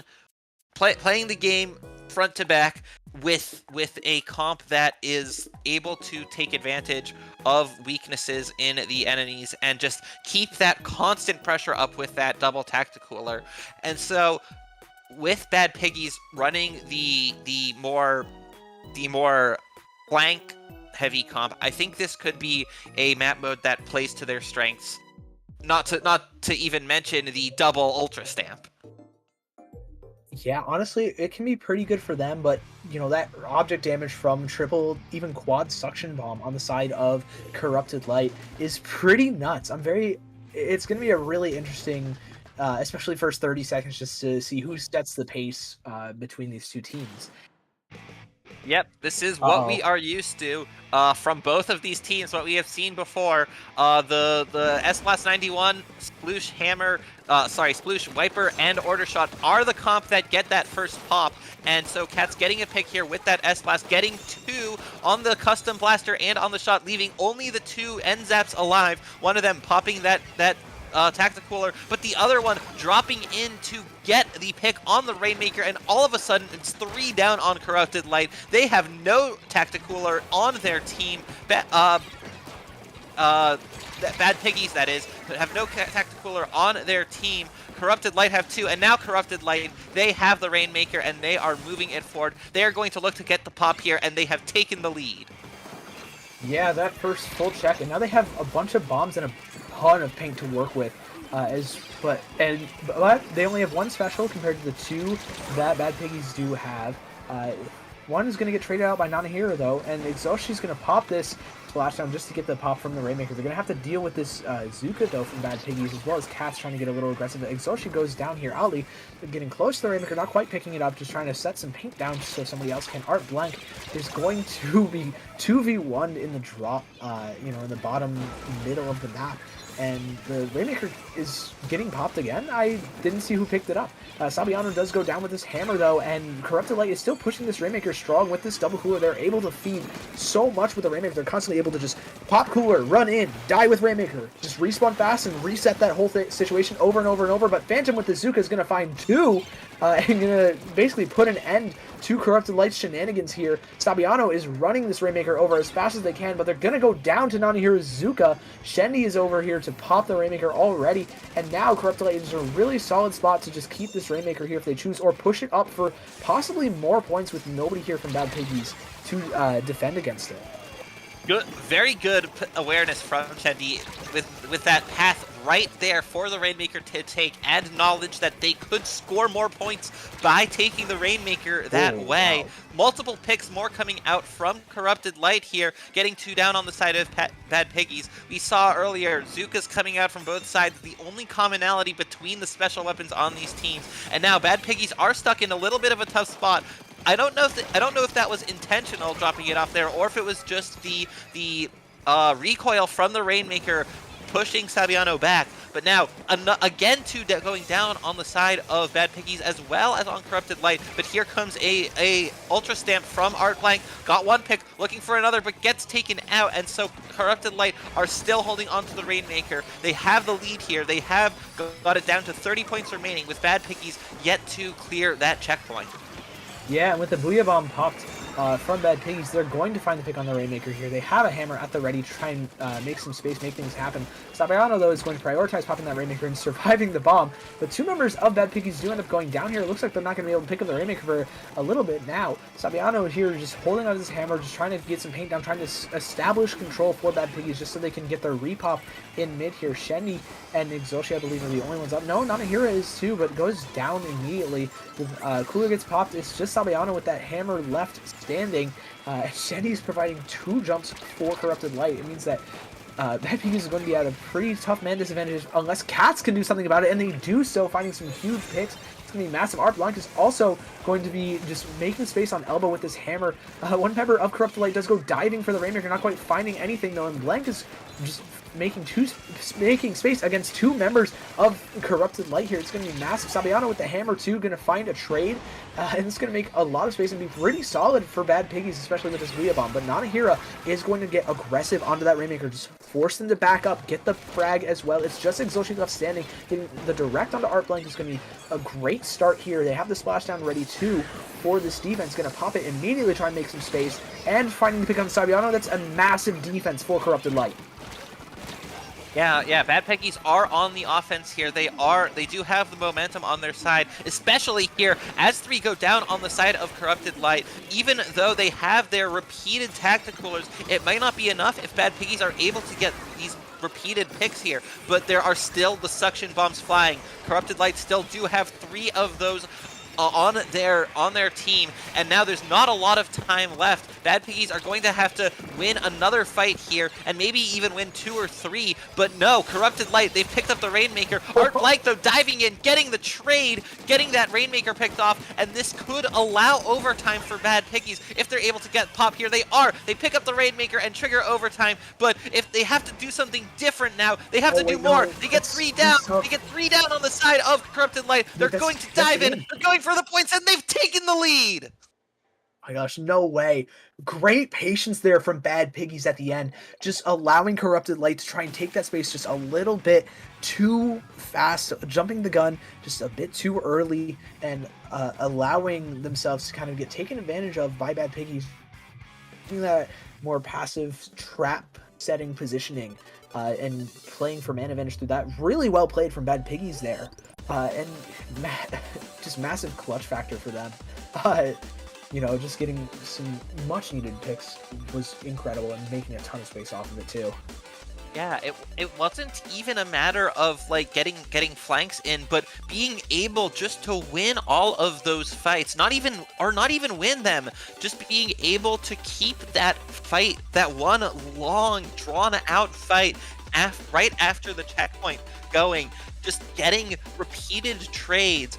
It was enough to whittle down all of the special advantage that Corrupted Light was getting, and just being able to get them taken out, not have that tactical or buff at the end, and then all of a sudden, when Corrupted Light dropped the Rainmaker and allowed Bad Piggies to get overtime, that was just all they needed. They turned on the Jets there, they got those last few picks they needed, and they just moved the Rainmaker to the 29 remaining mark.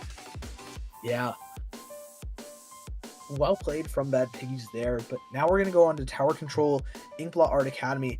Pretty solid map for both these teams here, I think. You know, able to play at the pace that both teams really want. I'm very curious to see what happens on the side of Corrupted Light. We haven't seen them play this this map mode yet.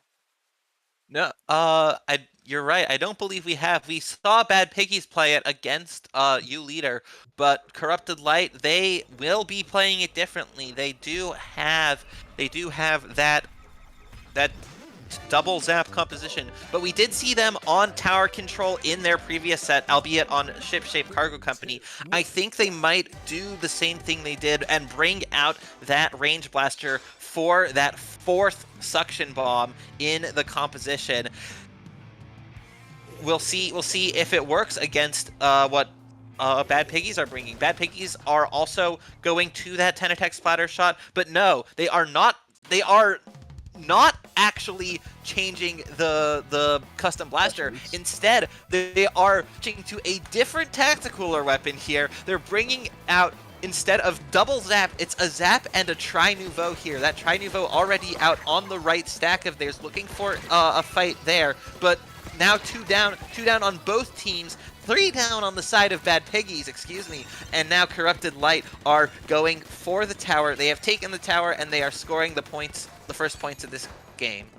Yeah, but Sabiano here on this lurk, going to avoid the point sensor really quickly, having that hammer out there ready, going to find the pick on Nanahira here, looking for more. One more member of Corrupted Light does end up going down, but Exoshi's here, able to find that refrag onto Sabiano. It's just 2 members remaining on the side of Corrupted Light, but they both end up going down relatively quickly. But with their double cooler, they're already respawned back up top. Shandy finds one, almost finds the second. But Art Blank here, there on the Wiper is going to have that Ultra Stamp at the ready to pop. Sabiano also finds the pick onto Exoshi and Nanahira too. It means that Bad Piggies is going to be able to take this lead, break the first checkpoint, and create a ton of space for themselves on the platform. Huge play from Sabiano. They're getting that hammer and jumping straight forward from the tower onto that wall. Cat's bringing out the Booyah Bomb and pushing back Corrupted Light. Corrupted Light are desperate here to hold back the Bad Piggies. Bad Piggies getting through checkpoint 2 as well. And now they are already moving towards checkpoint number 3. Did we just see the same thing? Did you just see what I just saw? Yeah, was that a hammer triple? That was a hammer triple, and a non-functioning hammer triple at that. They didn't get the immediate melee swing onto the first pick, but they managed to clean it up anyways, and they are able to capitalize fully. Breaking this 3rd checkpoint is Bad Piggies. They have another hammer from Art Blank at the ready, finding a second double, maybe a triple here as well from Nanahira. Yes, they will. It's a full wipeout, and Bad Piggies take the set 2-0 and lock themselves in for a run back against U Leader. Wow, that was an ultra stamp match of all time. That was Definitely. I don't know how many of those picks came from hammers, but that was 5. That was at least 6. Yeah, at least 6 that we saw directly the perspective of. Could have been even more. Yeah. Honestly, this is the first time I've seen Hammer be, like, you know, incredibly effective, you know, widespread across multiple games, being consistent. And that's the melee whiff I was talking about. I'm so confused as to how that didn't work on that full, like, swing around. I think was it the armor? I think it might have been a combination of spawn armor and just the hitbox being a little bit different when you do that jump swing. Ah, okay. It's I remember bizarre. seeing stuff about that. Yeah. Yeah, Hammer's a really funny special.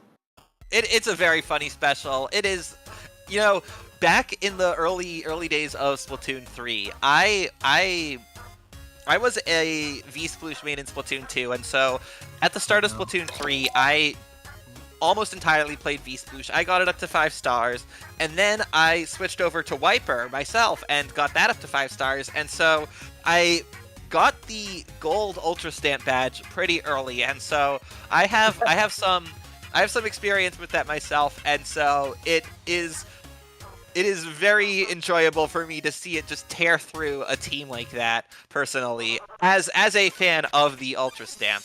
However, we're going to see if it can be put to use in Bad Piggy's rematch against U Leader here, coming up next in the Grand Finals. Yeah, we have a runback of our winners finals here. And I think we're gonna jump straight into it. I believe it's gonna be U Leader. Some familiar faces here, all of them from the very beginning of this block. It's Bab, it's Puli, it's you, it's Zenith, it's Mickey. And then on Bad Piggies, we've got Sabiano, Phantom, Cats, and Tickle, some players we are very familiar with as we just saw them play. So I'm very curious to see if the outcome of this set will be any different from the winners finals. Yeah, they will have the winners finals fresh in their minds, and so Bad Piggies are going to need to have something a little bit different here. But the score is 0-0. This is a fresh set, and it is a best of 5 here. So they're going to go through the map ban process once again with seven map modes to choose from, banning one each before it turns into a best of 5. Yeah, let's take a look, see what they strike off. It looks like we're not going to be getting double clams, unfortunately. There goes my fun out the window. But we are waiting on U Leader's map ban of choice, I believe. I'm very curious to see if Bad Piggies maybe have found a new way to approach the game, with their double hammer comp, or if they're just going to try and run it back and run at U Leader again, because it worked out pretty well for them on, I believe, the first map of winners finals, but then U Leader kind of got wise to it and they brought that Nautilus, which is very strong into short range comps like Bad Piggies. So here's the thing. In the winners finals, Bad Piggies won one game against U Leader, and it was on Rainmaker. The way it worked out for Grands, only one of the 7, game 4 would have been the fourth of the 7 maps was Rainmaker, and that is the one that U Leader chose to ban. So U Leader have decided we are not playing Rainmaker at all in this set, and that is the one mode that Bad Piggies beat them on before. So that is a bit lucky for U Leader here, being able to eliminate Rainmaker entirely, and so Bad Piggies, it'll be even more important for them to figure out something that they hadn't gotten before in order to challenge U Leader to get to a bracket reset and go for the title here. I'm a big RM hater. I'm with it. Thank you, U Leader. We do not have to see Rainmaker on this again. Bless. We are only seeing tower control, zones, and clam blitz. I am so happy. We're going to start it off on Hagglefish Market. Very, very solid map for Pencil. Oh yeah, definitely. This is one where the flanks on Hagglefish, the flanks can be effective, and the angles for short range weapons and the hammers can be effective if they are not being watched, but this is definitely something where U Leader will, I believe, have the upper hand here, because the wide open sightlines here for a Pencil, for a charger that you will surely be bringing out here, is going to give them a significant advantage, especially compared to other maps, just based on how they're laid out. And I think this is U Leader's game to lose. Yeah, honestly, it seems like they're going to be pretty comfortable on all these maps. A lot of them leaning into that, longer range, space and pace sort of comps that we've seen from them so far. And going back to tower control on, completely forgot the map name. It's Hagglefish. It's Hagglefish Market. I'm very curious to see how they deal with Cats specifically. Again, I want to bring up Blasters on tower control. I mean, we know they're pretty good with the AOE, but I want to see what U Leader has to answer that, and to answer kind of just everything that Bad Piggies can do. You know, they're a gimmick team, but they're a very, very good gimmick team. They're able to play, you know, they're kind of off meta comp incredibly well, and you know, it's really the ball is in U Leader's court to deal with it. Yeah, absolutely. But I do think they are prepared to do so. They saw Bad Piggies before, and they won that set. And now we will be getting right into it. The teams have selected their weapons, and we are about to see what weapons they have selected. That is Bad Piggies on the left, U Leader on the right. We have interesting, not a sploosh here. Only one hammer coming out from Bad Piggies. They have gone with a double shot, an order shot, and a T-Tech. Whereas U Leader, they are going with what they have gotten. They have gotten used to, what has worked for them against Bad Piggies with that gold Nautilus alongside the Stamper and the shot and the pencil. But that pick coming out from the Zuka is allowing Bad Piggies to get the numbers advantage first. They get 3 down on the side of U Leader, but they haven't taken the tower yet. They need a little bit more before they get on. They didn't have anyone in position to take it, and that Nautilus is still around. They still have the splashdown ready and might be able to use it at any point. But here comes the Zipcaster getting a pick, diving right through that 10 attack splatter shot on the tower, and that is allowing U Leader to stop the push right at 84. I think there was another pick, or at least almost another one from the Zipcaster, as the Zuka finds 3 from Bad Piggies. It's already going pretty well for them with that counter pick. It's just you remaining, going down to Cats here. Bad Piggies is going to be able to keep up this aggression that they've been going with this entire game. They have a Booyah Bomb and Tri-Strikes at the ready here for once they get to that first checkpoint. Just to, you know, take the space, force U Leader out of it. But with 2 members of U Leader coming into the courtside area, Cats is going to have to go huge, and they do so, finding both of them with the Booyah Bomb and the Zuka coming through as well. It's going to force U Leader out of position here, allowing Bad Piggies to get up to the second checkpoint. Sabayano just trying to play their life here as the rest of the team tries to just dive and go for that second checkpoint. Not quite going to work out, but since Sabayano's back up, they're already charging that shot, already, you know, causing problems for Bad Piggies, and now they're taking U off of the tower as well. This is absolutely massive. Now with Cats here for support, that's going to be genius from them. The splashdown comes out, finds nothing. Sabiano's on fire here. That shark diving onto the tower to take out the pencil, and then getting the pick on the Nautilus without even going down to the splashdown, just getting on top of that block and out of the way of that triple splashdown, and still surviving, not even going down since then, allowing Bad Piggies all to get back in and prevent U Leader from putting together a push of their own. And now, with the Nautilus going down once again, Bad Piggies have control here. They've taken out both the midliners, but the Nautilus and that Stamper, and now they've got multiple specials coming out. They're going to try to put together a push here. So, the splatter shot from the side of U Leader does get past and prevents it from happening quite as quickly, but now Bad Piggies are on the offensive once again. Yeah, making number 26, finding the pick onto, I think that's the Hammer. These nicknames are getting hard to keep track of for me right now, but they find the pick onto that. The 2 specials at the ready. U Leader is finally going to try and get some offense going. Not quite finding the pick with the Zuka, but finding some chip damage with it, and a pick through that as well is going to be huge for them, especially with 2 specials up. They have the Splashdown and the Zipcaster at the ready. They're going to try and pop them relatively soon. There's the Splashdown that we were talking about just now, forcing the Wiper to have to jump out here, and now the Zipcaster has a great opportunity to try and just, you know, force people to look the other direction, or maybe get some picks if they don't. And it's going to force a lot of people to look. The Hammer gets popped immediately. The Zuka from Zenith comes out, finding a pick, getting a lot of chip damage, finding a second one too. It's just Cats and the Wiper remaining. The Booyah goes down, gets shredded instantly, and now U Leader takes the lead with 1 minute 20 to go.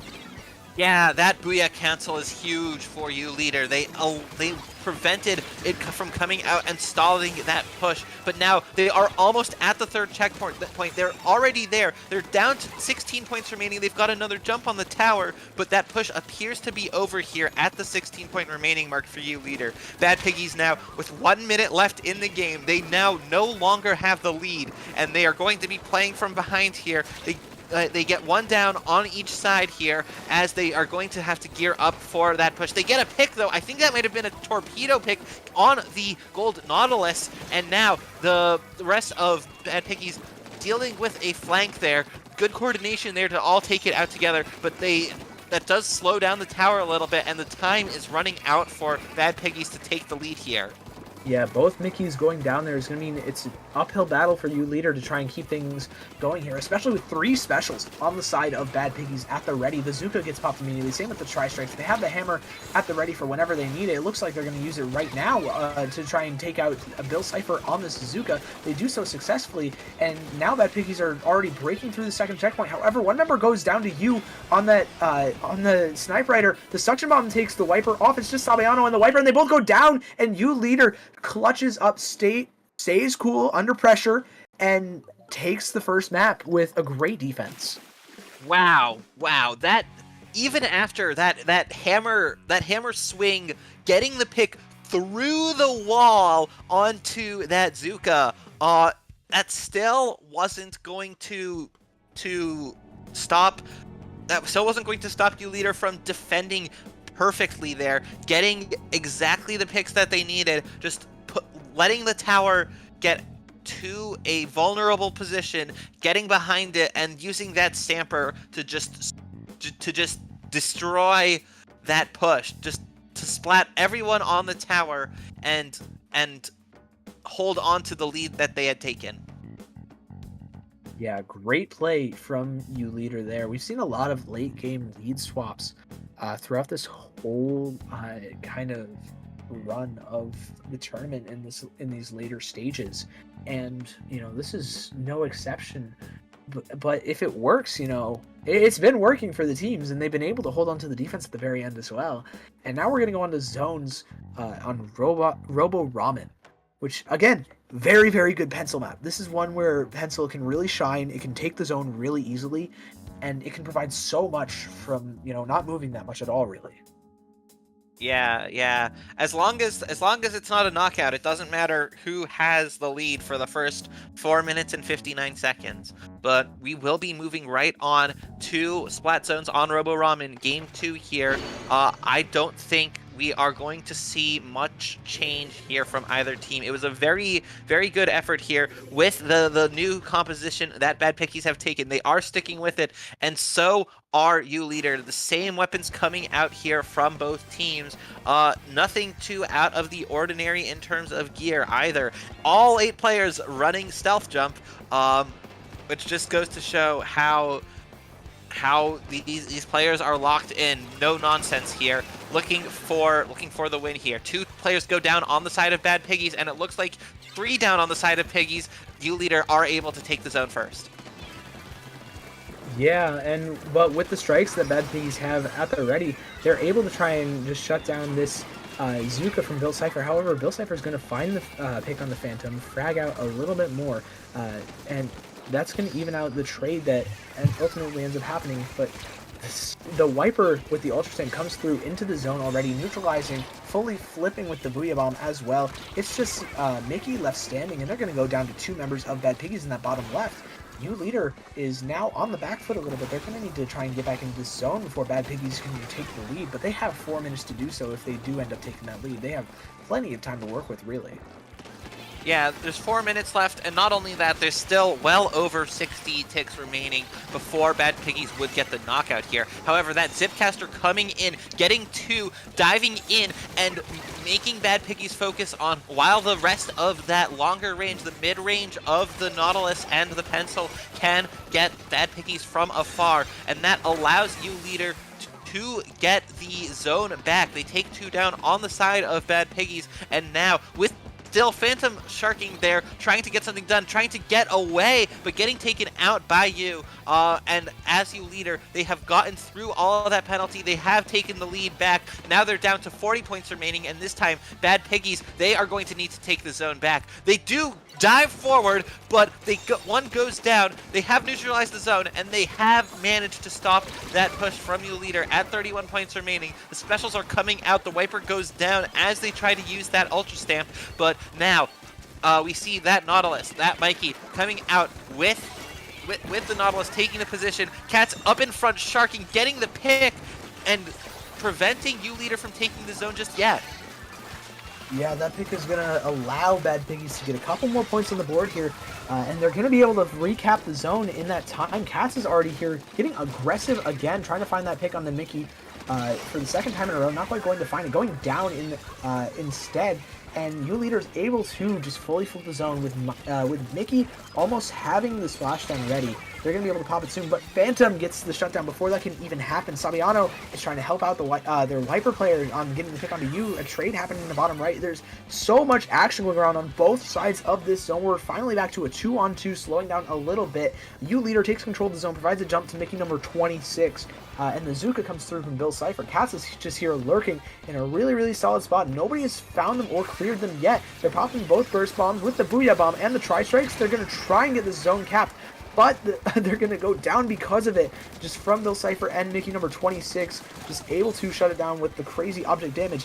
Bill Cipher also finds another pick with the main weapon of shot in the snipe of Bad Piggy's going to look for a third onto Cats. Yes, they will find it. It's just this Wiper left, but they're providing some great jumps. They've gotten the zone fully flipped as well. Bill Cipher's going to have to pop the Zuka early, and they're not able to find anything with it. It's a really, really rough spot to be in for U-Leader at the moment.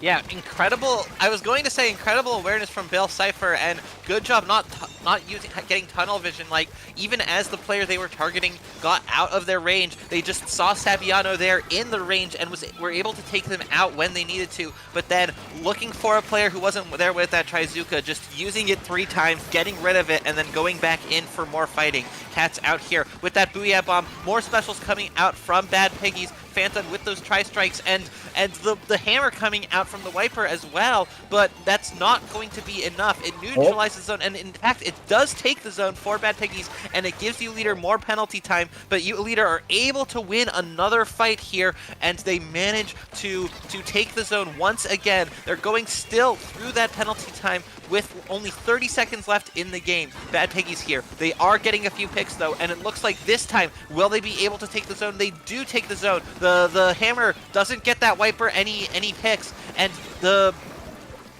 still 2 going down on the side of Bad Piggies. U-Leader have the zone here. There's not much time left for Bad Piggies to get anything done. Yeah, no, it's not looking great for them. They only have 5 seconds remaining, and U-Leader is already chewed through their penalty. They need to flip the zone now, but with people in their spawn, it doesn't look like they're going to be able to, and U-Leader goes up 2-0 in the set. They are on match point, tournament point, in grand finals now. Yeah, that was such a back and forth game with fights going in both directions. Both teams like getting 2 down, pushing forward, going 2 down to the other team's specials. And it just went back and forth for a while there. But in the end, it was U-Leader able to consistently spend more time in control of the zone. Here we see that 3 down right from the beginning. U-Leader getting the early advantage. Regardless, even despite that early advantage, Bad Piggies did manage to put together a push that took the lead. That being said, U-Leader were eventually able to get past that, and for the back half of that game, U-Leader did just hold on to an advantage state for more time than Bad Piggies were, and they managed to hold on to it enough to keep the lead and take that win, bringing them to tournament point here in Game 3, Clam Blitz on Scorch Gorge. Yeah, they're looking to just secure the sweep, and they're gonna have to go onto the map that Bad Piggies took from them in the previous set in Winners Finals to do so. But it's a different mode now. It's a different whole kind of game around the map. The map looks incredibly different. The snipe in top mid is way taller than in Rainmaker on Clan Blitz. The bridges are still up, but you don't have to go nearly as far into the spawn to score and get a lot of points on the board in Clan Blitz. So U-Leader, doesn't need to be as aggressive as they had to be in Winners Finals, and I think that's going to lean towards them. I think that's going to benefit them a little bit more than it would benefit Bad Piggies. Yeah, this is definitely going to be tough for Bad Piggies to take. But we are going to get right into it. Let's see what weapons they pick for this match point game here. We will see Bad Piggies are going with the same thing that they've been going with for this set. And back to the Luna Blaster Neo from U-Leader. They've switched off of that Gold Nautilus once again, and also going to that the Octo Shot replica instead of an Order Shot. That is a T-Tech instead of a shot here, going with the strikes. Yeah, they have that Zuka coming out as well from Sabayano. Gonna find a pick and a trade as well. Good looking for Yu, but Yu's gonna jump out before anything can happen. And now Bad Piggies is going to be able to get a power clan formed, get some early scores on the board, only 30 seconds into the game. Bill Cypher, be able to pop these tri-strikes, try and force some people out. Cats goes down to them. The Viper also gets picked, and Phantom is down. It's just Sabayano left, and they're going down to Mickey number 26. Looks like U-Leader is going to be get a turn to try and turn things in their favor now. Bill Cypher's get close to getting this power plant, able to find it, but not able to get all the way to the basket. It's going to be another push for them, probably another round of specials, with these tri-strikes immediately getting popped. They're close to 3 other specials at this point as well, but Cats is finding a huge direct to shut everything down. Mickey also getting chipped. However, the Viper is going to get picked off on the right-hand side. You also finding another massive pick, and Mickey on this left-hand side with the hammer at the ready, looking to just try and distract as many people as possible for the rest of the team to get in. Going to do so successfully, forcing a lot of people to look, forcing a special on them too, but finding 2 picks is going to be huge, as well as Bill Cypher just moving in and taking as much space as possible, making it as hard as possible for Bad Piggies to just even get back to defend their basket. But all of that skirmishing in the base over on that side allowed you to go completely uncontested to the basket, opening it up and making room for another power clam, and that allowed them to get to the 60-point remaining mark. In fact, get much further past it. They're down to 42 remaining. They've scored 6 more clams on top of those 2 power clams that they got at first. But now with you, the only one left on U-Leader, they are going to have to end that push there. They have the lead now, and they are in a strong position, going for that cancel, going to punish that jump, the Viper, but not able to get it. Yeah, and another jump camp going in favor of U-Leader is going to mean that they can get back aggressive, get back on this plat, get back near the pillow and near the basket of Bad Piggies. They have the strikes at the ready to hold as much space as humanly possible. The jump outs from people who are, just drawing others over. They have a power clamp ready to score again. And Mickey number 26 is in the back of the spawn with the Zipcaster. They find a pick as well. It's going to be massive. And Mickey, the first Mickey is now just sharking, trying to punish any extensions onto you here. The Viper, though, is going to just force you to jump out before anything can happen. And now Bill Cypher is kind of just left on their own to stand at the top of this ramp. Yeah, that's that Viper going able to survive and getting the wipe out there. That is a huge moment for Bad Piggies. They have enough clams to take the lead here if they can get that power clam in. They do. It is down to 30 remaining there. They are popping that Trizuka, getting a pick with it, jumping in another power clam. I think that might be their pitney, but they don't get it into the basket here. Sabayano picks it up though and gets it in. They're down to 1 point remaining. What? That's incredible. They only are at the 1 point remaining mark here. U-Leader have to knock out here if they want to hold on to this game and win. Yeah, we've seen clutch plays from them before, but this is a massive ask for them. They have 2 specials on the board to work with, though. The tri-strikes are going to come out, and we might see this hammer pretty soon play off of it, but it looks like they're going to save it for the time being, just before they can get the score in. They pop the hammer from Mickey immediately. They have 3 power clams. They might be able to just fully wipe it out in one go. They don't do so. It's just Mickey and Mickey number 26 remaining. Mickey just trying to find some clams, find some picks. Is not going to happen. I think that's the full team just going down here in a delayed wipe. U-Leader not quite able to find the lead, but they're getting damn close to it. They just need 2 power clams to match it in these last 45 seconds.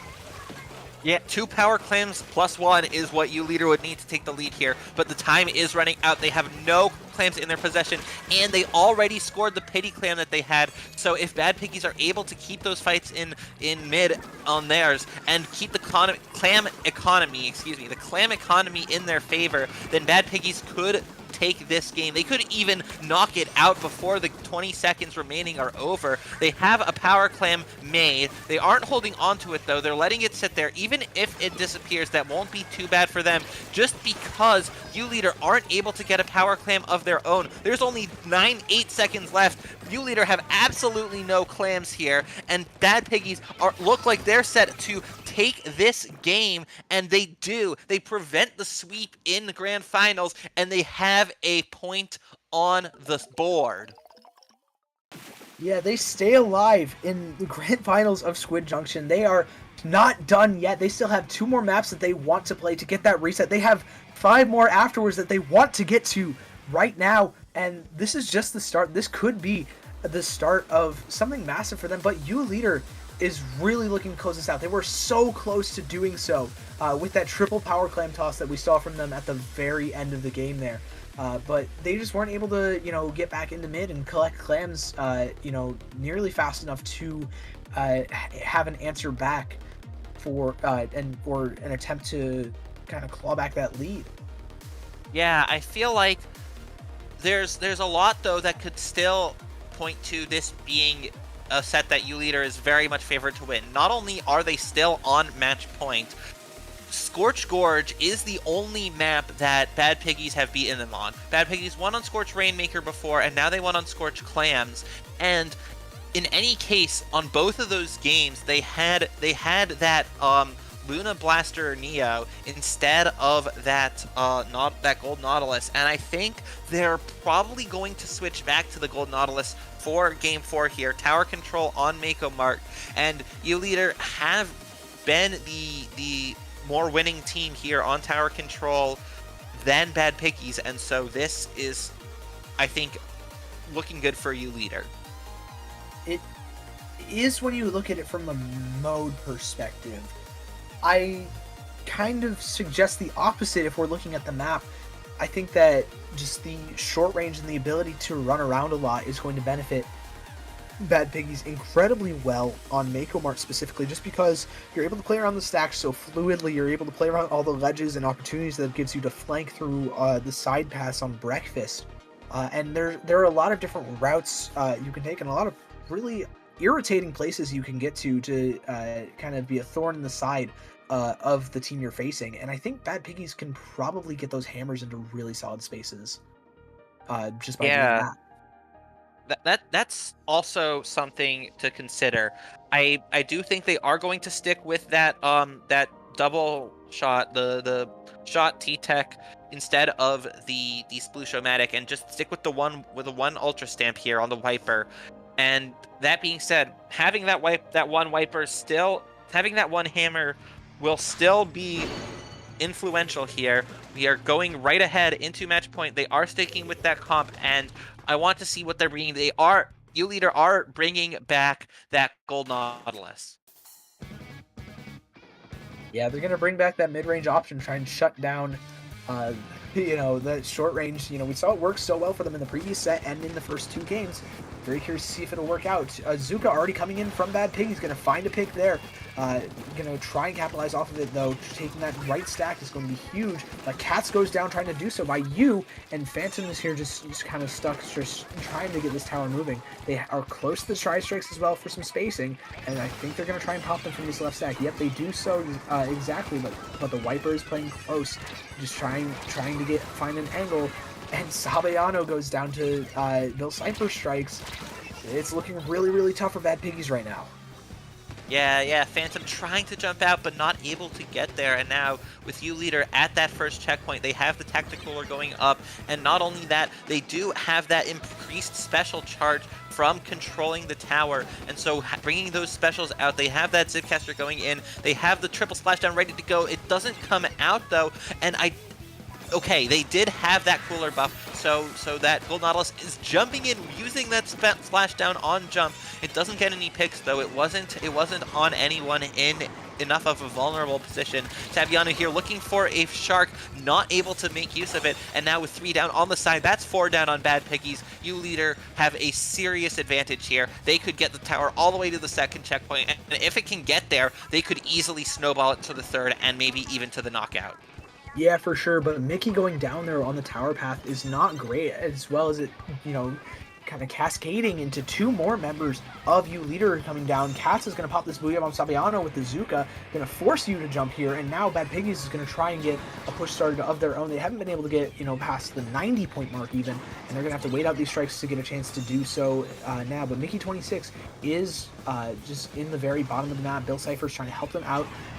Both of them getting picked off immediately, though. Looks like Phantom is just pushing this tower in the face of Mickey. Mickey with this splashdown is going to make life pretty difficult for the members of Bad Pig. He's going to look for one, find it, and not quite find the second, but force them to back off is good enough for U Leader right now. Katz, though, with this great shark on the right section. Nobody sees them. Nobody's clearing them, but the burst bomb is going to betray them immediately. Mickey number 26 able to clean it up just before Katz can get anything going here, and now U Leader has fully taken this tower. They have a Zipcaster ready. They have strikes very, very soon. They have the splashdown at less than 20% to go, and they're going to use it to just stall out Bad Piggies counter push as much as possible. It's not going to quite work out for them as 2 members of Bad Piggies are taking mid. Mickey is going to have to pop this Zipcaster to try and survive. Going to find the pick, but I don't think they're going to be able to live this Zip camp, and it doesn't look like. Oh, never mind, they do! Finding 3, immediately traded out.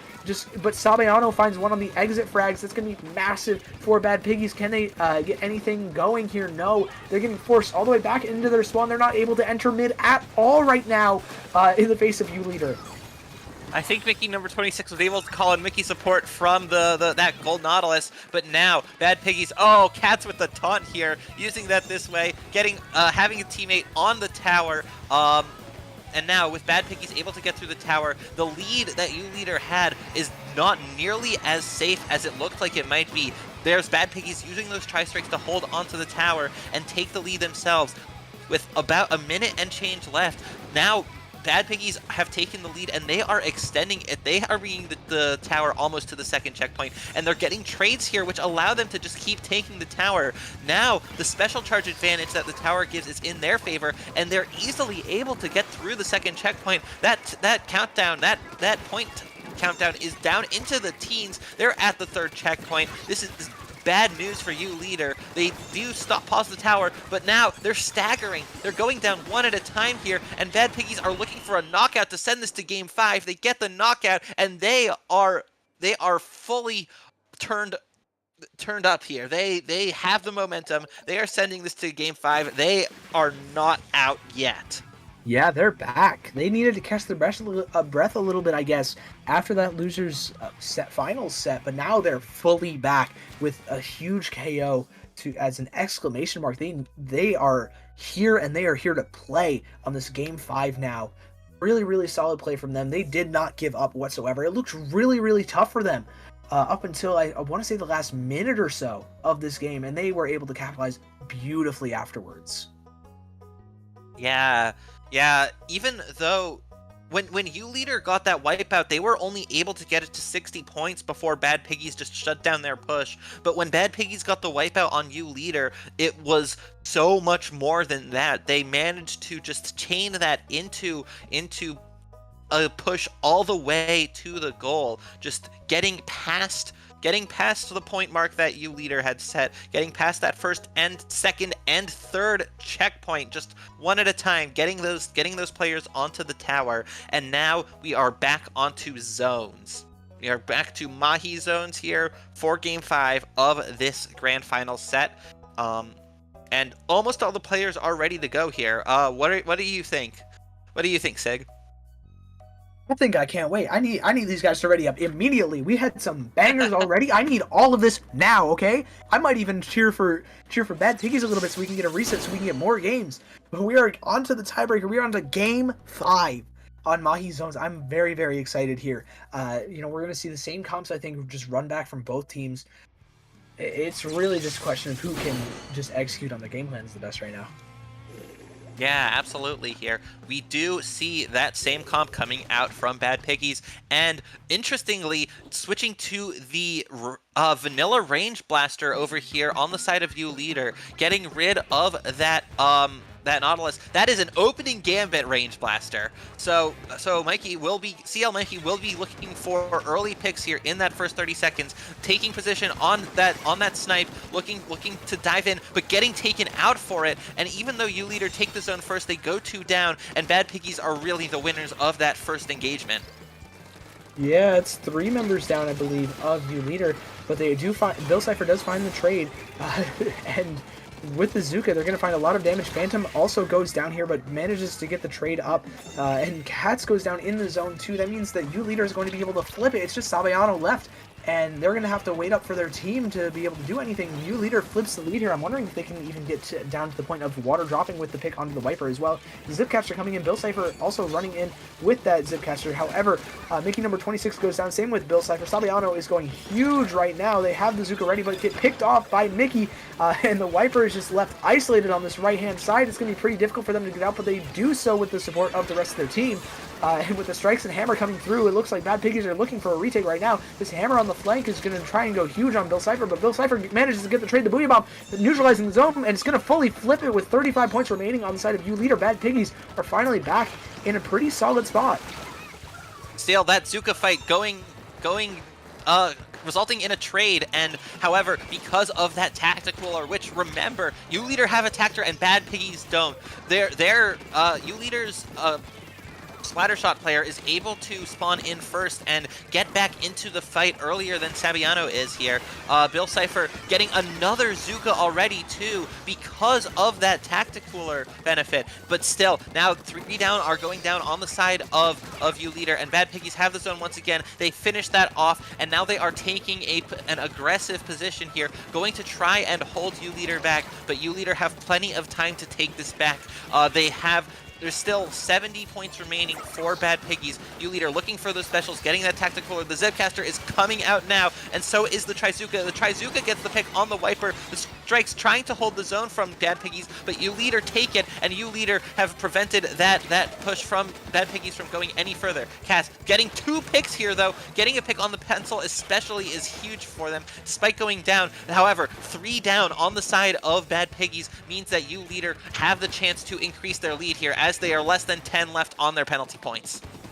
Yeah, it's looking really, really good for U Leader. They've chewed through the entire penalty. 30 points remaining. They're looking to KO. They're looking to end the tournament right here, right now. They're going to have to paint over these strikes and get aggressive onto the 2 members of Bad Piggies on that right-hand side. They do so. They find the picks. The zone gets neutralized, but they're able to paint over it immediately, finding the pick on the Phantom 2 and a full wipeout. I think that means U Leader is your Squid Junction 74 champions. Oh, they got 3 out of the 4 of them for the drip pick. Bill Cipher not able to get through that Zuka in time, but the other 3 members of U Leader standing in the zone all together, posing for a picture as they get the knockout on Bad Piggies and prevent the bracket reset. They go down without losing a single set here. I mean, they don't go down. They take this without losing a single set, and they are your Squid Junction 74 champions.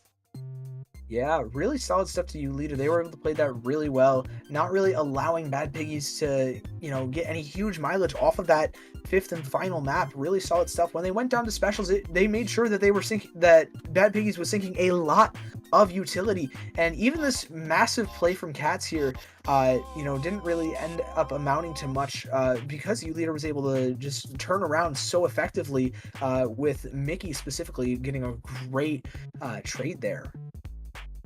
Yeah, absolutely. And then here we see the replay. Oh, okay, the replay did just change over to earlier in the game. But with that, we see U Leader taking it 3-0, nearly got reverse swept in this set, but managed to hold on with a win in Game 5 and take it without needing to go to that bracket reset. Yeah, really great stuff from U Leader. Bad Piggies clawed their way back. Really, really great stuff from them too. That is their second place in a row from them this week. They got second at Level Up yesterday as well. Really, really just great stuff. And what a set to end off on for a really fun Squid Junction. Yeah. This has been fantastic. Thank you so much to everyone for tuning in.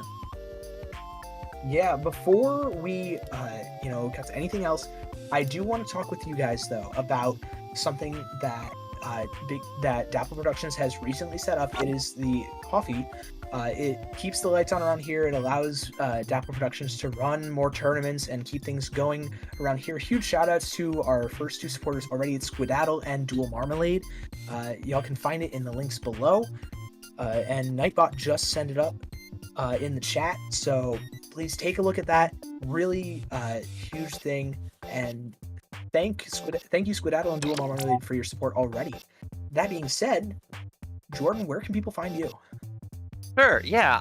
You can find me. I am on splatsville.social at Squidoku. I am also on X at Squidoku_. And here on Twitch and on Discord, I am Jordan Pie. And how about you, Sig? You can find me on just about any media that Splatoon players use, be it Blue Sky, Twitter, Discord, Twitch, YouTube, at Sig Dokari, as you see down below at the bottom of the screen right there. Although I am slacking a little on the Twitch and YouTube, I do admit, got to get back on that grind after things settle down a little bit with the new semester starting up. But that being said, huge thank you all to coming and watching. Huge shout out to Dapple Productions for setting these tourneys up and keeping them running for so long, and massive shout out to Jerian for running the stream today.